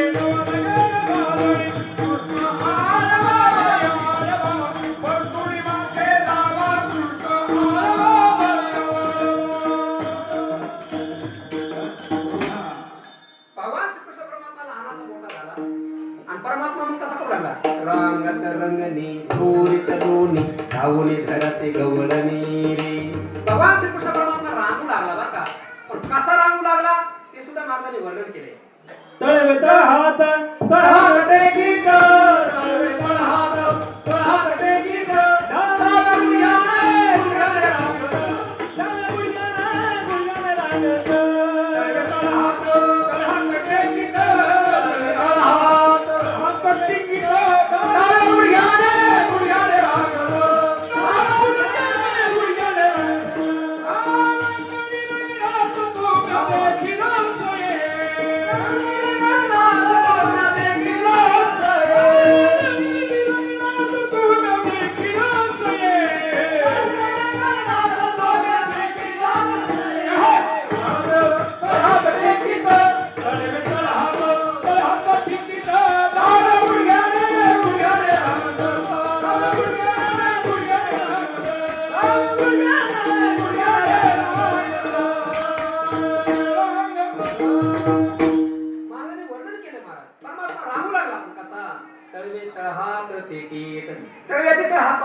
रांगायला लागला पण कसा डाव्या गुडघ्याने परमात्मा डाव्या गुडघ्याने रांगू लागला पण रांगता रांगता परमात्म्याने मात्र पुण्य करायला सुरुवात केली काय पुण्य करायला लागला गावामध्ये थोड्या बाऱ्या करायला लागला पण का करायला लागला त्याचं कारण असं आहे परमात्मा रांगत रांगत आपल्या घराच्या बाहेर आला बाहेर आल्यानंतर त्यांनी त्याच्या आपल्या गल्लीतली छोटी छोटी पुरं पाहिले तर पाहतायचे तिकडे झालेले देव म्हणला काय तुम्हाला खायला मिळत नाही का त्या गोपाळने सांगितलं देवा खायला भरपूर आहे घरामध्ये पण आई वडील खाऊ देत नाही म्हणजे करतात काय म्हणजे मोठीच्या बाजाराला नेऊन विकतात देव म्हणले आपल्या हाताचं भेटत नसेल ना तर मग चोऱ्या करायला काय हरकत नाही. म्हणजे आपण चोरी करून खायचं, पण कशी चोरी करायची ते मला देवा चोरी कशी करायची. देव म्हणले एक काम करा, मी सांगतो तेवढं करा. म्हणजे काय, रात्री 12 वाजता सगळेजण मारुती मंदिरापुढे या. म्हणजे ठीक आहे, काय हरकत नाही, 12 वाजता येऊ. पण चोरी करायला जायचं म्हणजे त्यानंतर काही घेऊन जावं लागेल ना पेद्या म्हणला. देव म्हणला हो ना, घेऊन जायला काय घ्यावं लागेल. देव म्हणला पेद्या रात्री 12 वाजता येत असताना एका जणांनी वस्त्रगाळ केलेली माती घेऊन या. वस्त्रगाळ म्हणजे वस्त्रातून चाललेली माती घेऊन या. पेद्या जरा भोबडा बोलायचा. पेद्या मला देवा वस्त्रगाळ केलेली माती टाकायला लय तुम्हाला देवा वस्त्रगाळ केलेली माती कशाला. देव म्हणला पेद्या आपण चोऱ्या करायला चाललोय आणि चोरी करायला गेल्यानंतर दैवत तुम्ही खात असताना गवळणीला कळलं, गवळण आपल्याला पकडायला आली, तिला जवळ येऊ द्यायचं आणि जवळ आले की खिशातली माती काढायची तिच्या डोळ्यात टाकायची. डोळे सोडायला लागले की आपण पळून जायचं. ते द्या म्हणला देवा ते जवळ चष्मा लावून आली तर ते गवळण चष्मा घालून आली तर. देव म्हणला जर पहिला कार्यक्रम आपला फसला, मातीचा कार्यक्रम फसला तर मग एक काम करायचं, सराटे घेऊन या. ते म्हणला देवा सराटे कशा करता. देव म्हणला आपण माती टाकायला गेलो, ती गवळण जर चष्मा घालून आली आणि तो कार्यक्रम आपला फसला तर मग दुसऱ्या खिशात जे सराटे ठेवलेले आहेत ना ती गवळण जवळ येऊ द्यायची आणि तिच्या समोर सराटे टाकायचे. सराटे तिच्या पायामध्ये मोडले की आपण पळून जायचं. ते म्हणला देवा तुला माहिती नाही ती निवडून वाली ती गवळण पायात टायंडल घालून आली. देव म्हणला पेद्या जास्त टकटक करायचं नाही, जेवढं मी सांगतो तेवढं मी सांगतो तेवढंच, माझ्या मागं चालायचं, अजिबात पुढे चालायचं नाही. ठीक आहे म्हणजे काय हरकत. रात्री 12 वाजता सगळे गोपाळ मंदिराकडे जमा झाले. सगळे जमा झाल्याच्या नंतर देवाने सांगितलं आले का सगळे. म्हणजे हो. म्हणजे कोणाचं घर फोडायचं पहिल्यांदा, पहिली चोरी कुठं करायची. देव म्हणला हे बघा आताच आपल्या गावात सप्ता झाला पण एकही दिवस कीर्तनाला आली नाही, अजिबात वर्गणी दिली नाही, अशा गोविंद वर शोधामध्ये पहिल्यांदा तिथं घर फोडायचं. देव म्हणला त्यांनी मला देवा ठीक आहे हाई एक गवळण अशी ती कधी सप्त्याला आलीच नाही, झेंडी अजिबात तिने दिली नाही. देव म्हणला मग तुला घराचा नंबर वगैरे तुला काय माहिती आहे का. त्याने म्हणलं मग सगळे नंबर माहिती मला. व्हॉट्सअप नंबर माहिती, फेसबुक नंबर माहिती, प्रायव्हेट नंबर माहिती, सगळे नंबर माहिती. देव म्हणला ठीक आहे रात्री 12 वाजता चला. सगळे बोलता निघाला. गेल्याच्या नंतर घरापुढे गेले, पाहिलं तर दरवाजा बंद. त्याने म्हणला देवा दरवाजा खिडक्या सगळ्यात बंद आहेत, आज कसं जायचं. देव म्हणला एक काम करा सगळेजण डोळे झाका.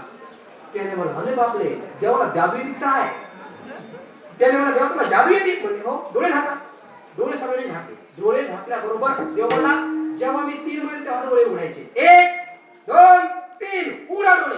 डोळे उघडले ना आश्चर्य वाटलं, सगळे आतमध्ये होते. त्याने म्हणला बापले आपल्या शिष्याला जादू येते. आनंद वाटला त्याला. भरपूर खाऊन झालं. खाल्ल्याच्या नंतर सगळ्यांचे पोट भरले. देवाला राग आला. देव म्हणला काय गवळणी म्हणला ही अजिबात आमची पंढरपूरला जात नाही, कीर्तन पोहोचायला जात नाही, राम राम माझे बात म्हणत नाही, देणगी बिलकुल देत नाही. आता तिला दाखवतो मला थडा आपला कसा असतो. त्या कोपऱ्यामध्ये एक रवी होती. देवाने ती रवी घेतली हातामध्ये आणि जे मडके फोडायला सुरुवात केली. धाड धाड धाड आवाज यायला लागला. शेजारच्या खोलीत झोपलेली गवळ होती, जागी झाली. तिला वाटलं झालं काय मांजर बिंजर आली की काय, पण मांजर नव्हती, ही बोकी आली होती मोठी. आणि मग आतमध्ये जाऊन पाहिलं तिला कृष्ण दिसला आणि पकडायला पळाली.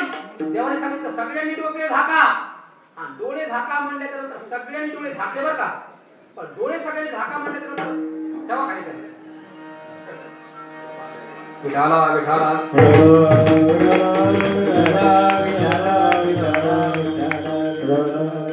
राहू द्या बस नंतर करा ते थोड्याच्या टायमाला.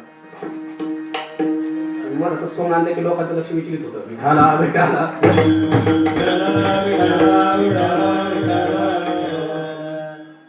एखादी प्रस्तुत होणारी माऊली जेवढे तिला वेदना होतात ना श्रोत्यांचं लक्ष विचलित झालं त्यानंतर वाक्याला तेवढं दुःख होतं. विठाला विठाला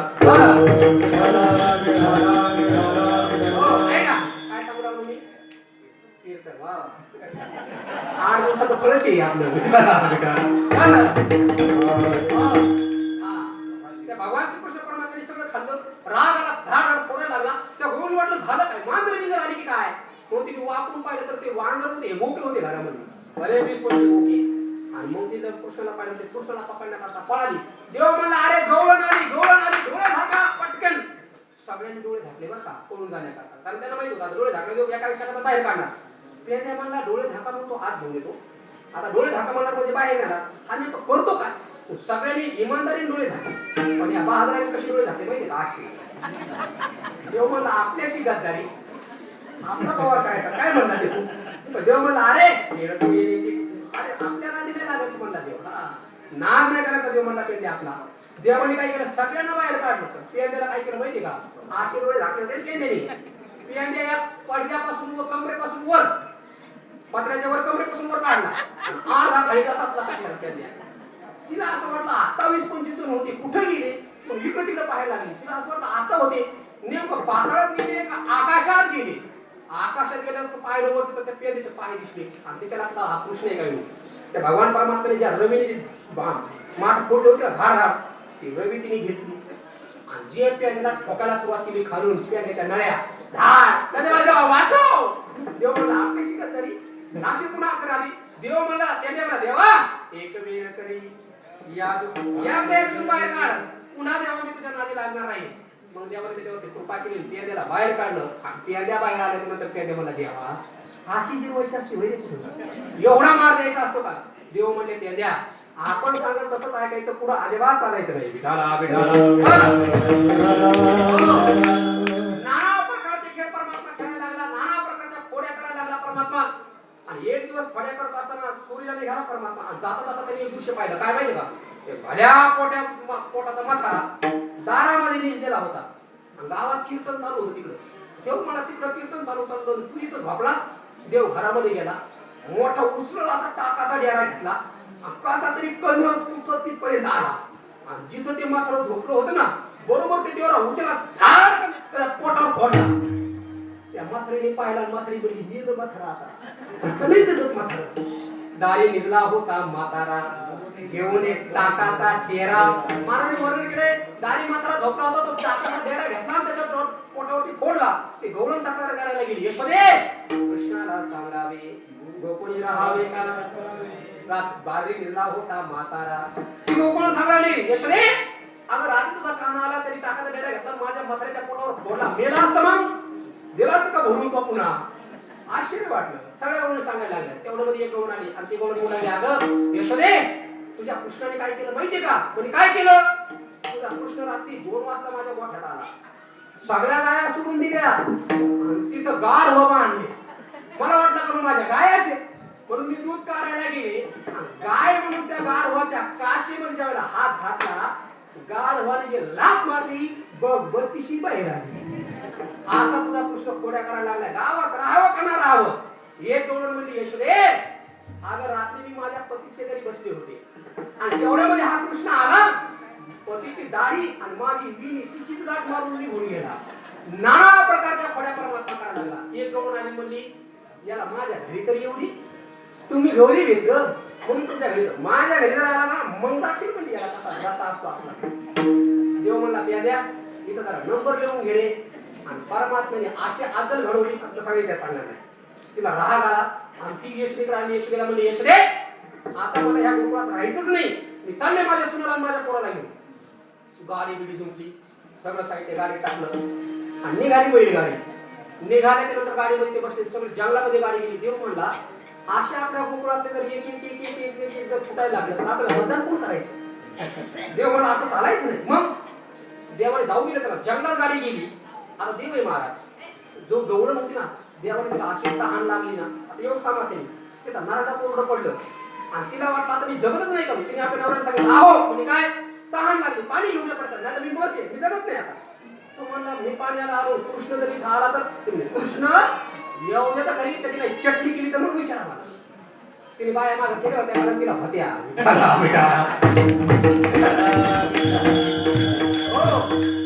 कृष्ण येऊ दे तर खरी भक्ती म्हणजे त्याच्याकडे.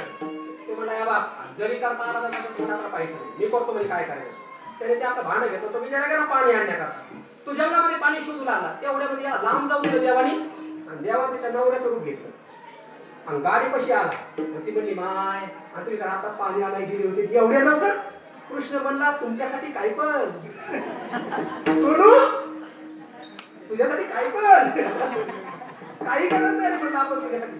अरे माय बाबाला सोडायला तयार आहे काही करत नाही म्हणे तुझ्यासाठी.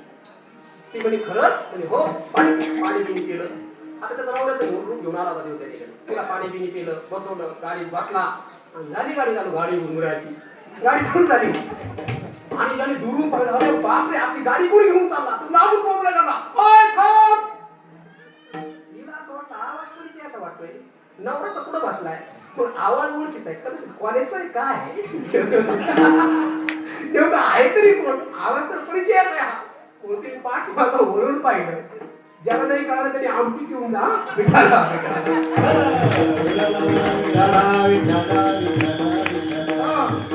तिला असं वाटलं आवाज तर परिचयाचा आहे नेमकं कुठून आला नवरा तर पुढं बसला पण तिने मागं वरून पाहिलं मागही नवरा ते म्हणे हा दोन दोन नवरे पुढे ये मागं ये तिला आश्चर्य वाटलं ते पळतच आला आणि तिच्या नवऱ्याला उद्या खाली लाग का कोणाच्या गाडी बसली तिला काही कळच ना आता तेव्हा म्हणायचं मी तुझा नवरा आहे गाडीत बस उतरायचं नाही अजिबात आता तिला कळलं ना गाडीत बसावं का उतरावा पण ती हुशार होती तिने तिच्या लक्षात आलं या संकटातून फक्त आपल्या नंदबाबा सोडू शकतात तिने सांगितलं हे बघा मी कोणाची नंदबाबा ठेवते चला गावामध्ये कृष्ण मला हेच पाहिजे होतं काय युटर्न घेतला गावाच्या वेशीत गाडी आली नेमकी पोरं तिला कोणी गोट्या चिकचिक पांडव कोणी लगुडी आबव डुबव ती बघ लहान लहान लेकरं त्या विषमध्ये खेळत होती आणि त्या लहान लहान लेकरांनी पाहिलं आपल्या सखोबाईला दोन दोन नवरे गावामध्ये बातमी आणि असं काय झालं तर रे पोरायचं झालं दोन दोन नवरे दोन दोन नवरे आता गावामध्ये नंदबाबाच्या घरापुढे पसारा मांडला सगळा तमाशा नंदबाबा बाहेर गेले काय झालं रे ते बोलले नंदबाबा बघा ना दोन दोन नवरे आता मी काय करायचं मी कोणासोबत नांदायचं माझा नवरा कोणता तुला सापडू द्या नंदबाबा म्हणजे काळजी करू नको बस खाली जरा शांत पाणी पिणे तिला पाणी पिणे पाहतो शांत बसवलं नंदबाबा म्हणजे हे बघ 100 फूट रुंद खड्डा खांदारी म्हणले जरा 100 फूट रुंद खड्डा आणि 1000 फूट खोल खड्डा किती फूट रुंद 100 आणि खोल किती 1000 फूट खड्डा खांदून झाला म्हणजे आता काय करायचं काही नाही म्हणजे जो उडी मारून पलीकडे जाईल त्याची बायको आणि यव्वाने ज्याची बायको होती त्याचा नंबर पाहिला आणि मग हा उडी मारायला तयार झाला आणि नेमका खड्ड्याजवळ गेला आणि त्याने खाली पाहिलं त्याला चक्कर आली त्याने विचार केला सर सलामत पगडी 50 पाठमग रिटर्न निवास तुम्हाला जवळ तर तुला दुसरी करू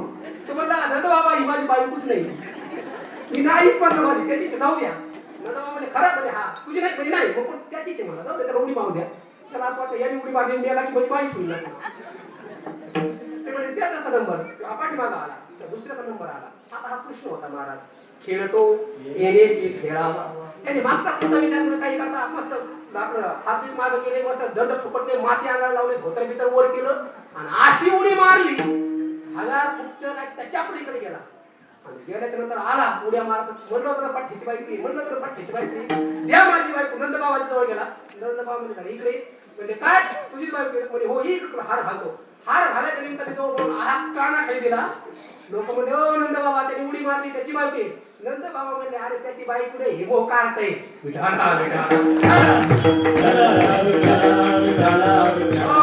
म्हणले का काय नंदबाबा म्हणले आपल्या कारणे आणि आपल्या कारत्या काय दिवे लावतात ते मला चांगलं माहिती असते पण आपण त्याच्याकडे दुर्लक्ष करतो देवाने नंदबाबाने सांगितलं माझं हे काम माझ्या लक्षात आलं मी दुर्लक्ष करणार नाही जरी तुम्ही केलं तरी मग दे कृष्णा एवढ्या खोड्या करतो आता तो गावात राहायचं नाही मग उद्या जाई राणा उद्या तो रानामध्ये जाय सगळे घेऊन एक गोधना आता तो गावात थांबायच्या लायकी जायला नाही कोण्या गोपाळाचं शेतीला काय बांधतो गाढवस काय बांधतो कोणाच्या मोठावर डेराच काय फोडतो नाना प्रकारचे खेळ करतो त्या गावात राहायचंच नाही कृष्ण म्हणला शेवटची एक पोळी करायची म्हणजे काय सगळ्यांना फसवलं पण राजाला फसवलं नाही ना म्हणला राजाला कसं फसवायचं एक दिवस राजा कृष्णाच्या तिथून चालले होते कृष्ण चेंडू पडी खेळत होता क्रिकेट आणि खेळता खेळता कृष्णाच्या लक्षात आलं राधेची आपण मस्करी करायची कृष्ण जवळ गेला तिचा राधे ती गप्पी चालू होती बिचारी राजाला हे राधे चेंडू दे माव म्हणजे चेंडू राज म्हणजे मी चेंडू पाहिला नंतर पुढून देऊ नाही नाही तू घेतला ला मोठमोठ्याने आणि त्याचं ते वाटतं ते घरातून ऐकलं तिला वाटलं काय झालं माझ्या कृष्णाला विंचू चावला का कुत्र चावलं का भूत लागलं तेव्हा झालं का आता हा भूताचा भूत मोठा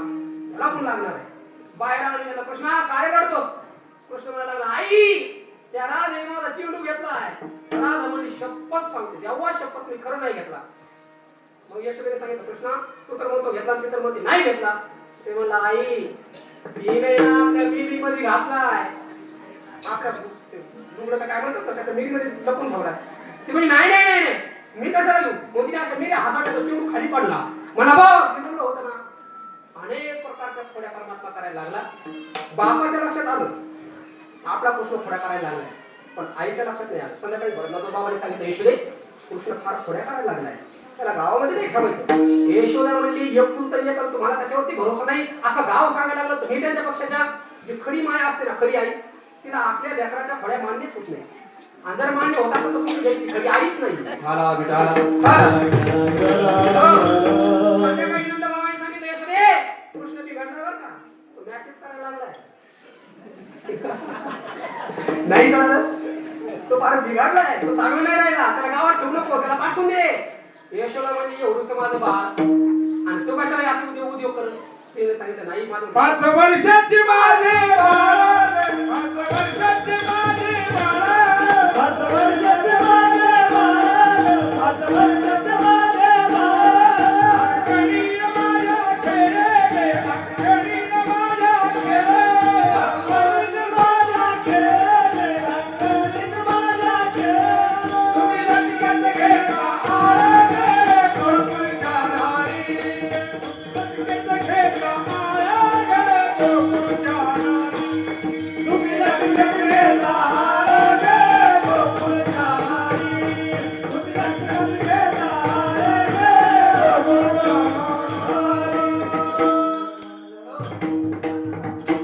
तुम्ही जरा असं म्हणत राहा, तुम्ही संध्याकाळपर्यंत कीर्तन करतो. तयारी यांची पाहिजे. बेटा नंदबाबा म्हणाले यशोदे तुझा कृष्ण चांगला नाही राहिला, घोड्या करायला लागलाय गावात, तक्रारी यायला लागल्यात माझ्याकडं. यशोदा म्हणली 5 वर्षाचे माझे बाळे गे. माझं 5 वर्षाचं बाळ आहे, अंगणातच खेळता, अंगणाच्या बाहेर अजिबात जात नाही. तुम्ही लटकेचे घेता आळ गे. त्या गोकुळच्या नारी विनाकारण माझ्या बाळावरती आळ घेतात. तेव्हा नंदबाबांनी सांगितलं जेव्हा तुला अनुभव येईल ना मग कळ, जेव्हा गाडी गुरुकुल निघून जाईल तेव्हा तुला कळलं. आता नाही कळणार, आता माझ्या वाटते अँड्रॉइड घेऊन द्या पाहिजे, नंतर कळ म्हणजे तुला. देव नंदबाबा म्हणजे जाऊ दे, तुला अनुभव आला तर येईल.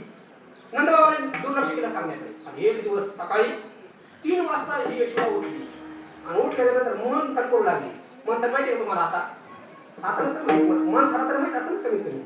मन थर करायच्या जुन्या माता मावल्या, घुम घुम करती रे रे घुमती, घुम घुम. लहान रवी असायची, मोठा माठ असायचा, त्याला दोरी लावायची, आणि ती दोरी लावल्यानंतर ती रवी वरच्या वर पेलायची. जर ते मन थर करण्याची युक्ती असेल तर लोणी मिळतं, नाही तर मग माठाला तडा जातो. पहिला कळलं असेल माताला तडा झालं काय असतं ते. आणि मग यशोदा 3 वाजता उठली, ती मन थर करायला लागली, रवी लावली, घर्र घर्र. अर्धा तास झाला पण लोणी काही येईना बा. मग जुन्या मावल्या जरी असं तर त्याला माहिती असेल, जर अर्धा तास मंथन करून जर लोणी नाही आलं तर काय करते, उन्हवणी. उन्हवणी म्हणजे गरम पाणी घालायचं. जर भरपूर वेळ मंथन करून जर लोणी नाहीच निघालं तर मग गरम पाणी घालून मग फिरवायचं, मग पाणी येत, ते लोणी येतं. उन्हवणी घातलं तरी काय लोणी येईना बुवा. तिला असं वाटलं उन्हवणी, मग शिळवणी. शिळवणी म्हणजे शिळं पाणी 2-3 दिवसाचं माठातलं, मग ती तरी लोणी येईना. तिला असं वाटलं झालं काय, एवढं उन्हवणी घातलं, शिळवणी घातलं, 1 तास झाली मंथन करते, लोणी काय येईना. मग तिने त्या माठात हात घातला आणि असं फिरवलं, लोणी काय येईना. तिच्या हाताला गुळगुळ लागलं. तिला वाटलं काय बुवा. तिने ते धरलं वर केलं तर ती कृष्णाची शेंडी होती. आणि मग तिच्या लक्षात आलं, अरे हा घरात चोऱ्या करतो तर बाहेर का करत नसेल. मग यशोदेच्या लक्षात आलं. यशोदेने सांगितलं कृष्णा आता तो गावात जायचं बुवा, उद्या जाईल. भगवान श्रीकृष्ण परमात्मा उठला आणि यशोदेने भगवान श्रीकृष्ण परमात्माचा शृंगार केला. त्याला पाठवायचं गाई घेऊन. कशा शृंगार केला माहिती का, परमात्म्याला पिवळा पितांबर घातला, त्याच्या खांद्यावरती घोंगडं टाकलं, हातामध्ये काठी दिली, वाजवण्याकरता बासरी दिली, त्याच्या डोक्यावरती झिट्टू घातला केसाचा, त्याच्यावरती मोराचं पीस अडकवलं, पिंपळाचं पान लावलं.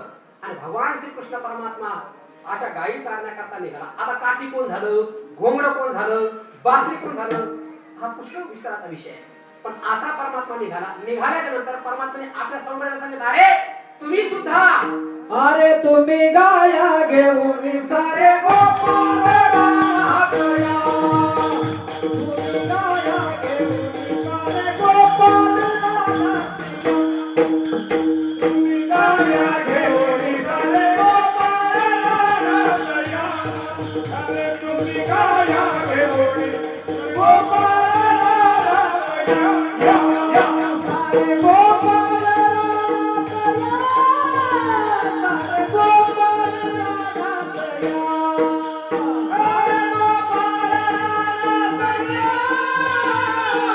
गोकुळ राहतया. तुम्ही गाया घेऊन सारे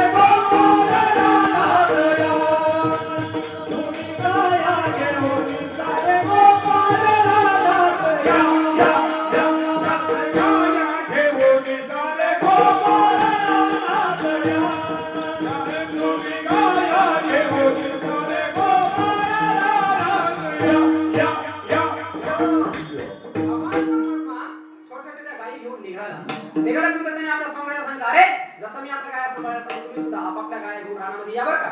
सगळे गोपाळ छोट्या छोट्या गाया घेऊन गोकुळामध्ये असणारे जे वृंदावन आहे त्या वृंदावनाच्या जंगलामध्ये यमुनेच्या तीरावरती गेले आणि तिथे गेल्याच्या नंतर त्या निसर्गरम्य वातावरणामध्ये भगवान श्रीकृष्ण परमात्म्याने गाया लावून द्यायच्या आणि लावून दिल्याच्या नंतर खेळ खेळायला सुरुवात करायची. भगवान परमात्म्याने नाना पद्धतीने खेळले, इटुडांडू खेळला, लगोरी खेळली, चेंडू फळी खेळली, सूरपारंब्या अनेक प्रकारचे खेळ खेळून झाले आणि खेळ खेळता खेळता खेळता प्याले मला देवा 12:30 वाजायला आले बाबा. खांदे भार पोटी भूक काय खेळ भरपूर खेळलो देवा. आता मात्र मला खेळण्याची इच्छा नाही, आता जेवायचे भरपूर आता जेवायला दे, पुन्हा खेळू पण जेवल्याच्या नंतर खेळू. देव मला ठीक आहे काय हरकत नाही. तुम्ही शिदोरी आणल्या का? ते मला आणल्या देवा, सगळ्यांनी आणल्या. महाराज देव एक असा या जगामध्ये आहे. देव या जगामध्ये तुम्ही काय आणलं हे पाहतोय, तुम्ही किती भावाने आणि किती प्रेमाने आणलं हे देव पाहतो. देवाचा एक मित्र होता मधुमंगल नावाचा. अरे देवासारखा पवित्र या जगात तुम्ही ओम पवित्रम पवित्र असं वर्णन केलंय. काय कमी आहे महाराज त्याच्या घरी? आणि लक्ष्मी त्याची बायको आहे, कुबेर त्याचा सखा आहे, त्याला काय कमी आहे? त्या भगवान श्रीकृष्ण परमात्माचा एक मित्र होता मधुमंगल नावाचा. नीट आहे का? त्याला काय लागतं हे सांगतो. फक्त भाव लागतो त्याला. भाव धरी किंवा भाव बरे हे ना कडे. तुम्ही किती श्रीमंत देवाला काही घेणं नाही. तुम्ही बंगल्यात राहता का झोपडीत राहता, इनोवा फिरता का फॉर्च्युनर मध्ये फिरता का पायी फिरता, कोणत्या जातीचे ही त्याला काही घेणं नाही. उच्च नीच काही ज्याची जात गेली परमात्मा त्याला भेटतो. विठाला विठाला परमात्म्याला काही लागत नाही. त्याचा एक मधुमंगल नावाचा एक भक्त होता. एवढा गरीब राहिला घडतो, झोपडीत राहत होता आणि पोटाला खाण्याकरता पोट भरून मिळायचं नाही. शेजाऱ्याने कोणी जर ताक दिलं तर त्याची कढी बनवायची, त्याच्यावरती दिवस भागवायचा. असा तो मधुमंगल. एक दिवस हा मधुमंगल त्याच्याकरता त्याच्या आईने कढी बनवली आणि बनवल्याच्या नंतर हा खेळायला निघाला आणि मधुमंगल म्हणाला, आई मी जरा खेळून येतो. त्याची आई म्हणली, अरे बाळा जाता जाता जरा कढी पिऊन जा ना. त्याने कढी घेतली आणि तोंडाला लावली, एवढी ऊन लावली आणि कढी प्यायला त्याला कृष्णाची आठवण झाली, देवाची. म्हणजे भोग भोगताना ज्याला देवाची आठवण होते ना त्याचा संसार सुखाचा होत असतो. ती कढी पेट असताना त्याला देवाची आठवण झाली आणि आठवण झाल्यानंतर तो म्हणला, ही कढी जर माझ्या कृष्णाला जर दिली तर. पण त्याने विचार केला, जर आईला जर म्हणलं ही कृष्णाला देऊ तर आई देऊ द्यायची नाही, कारण घरामध्ये गरीबी आहे. आई म्हणजे स्वतःच खायला नाही, देवाला घेऊन चालला तर कृष्णाला घेऊन चालला, त्याला काय कमी राहण्याचा फरक आहे. मग त्याने विचार केला आई तर नेऊ देणार नाही, तू न्यायची कशी? त्याने काय केलं माहिती का?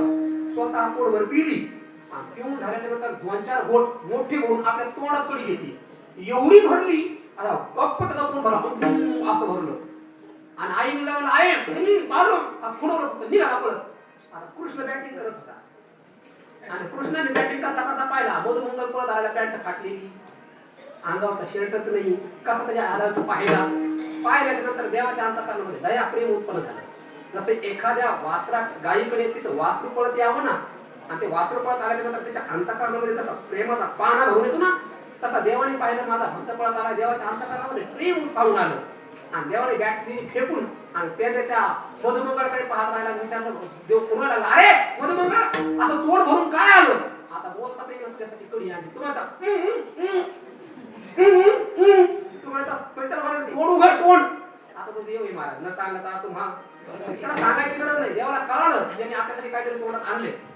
देव आहे महाराज, पण देवाने आपल्या भक्ताचा भाव जाणवला आणि देवाने आपलं तोंड मोकळं केलं.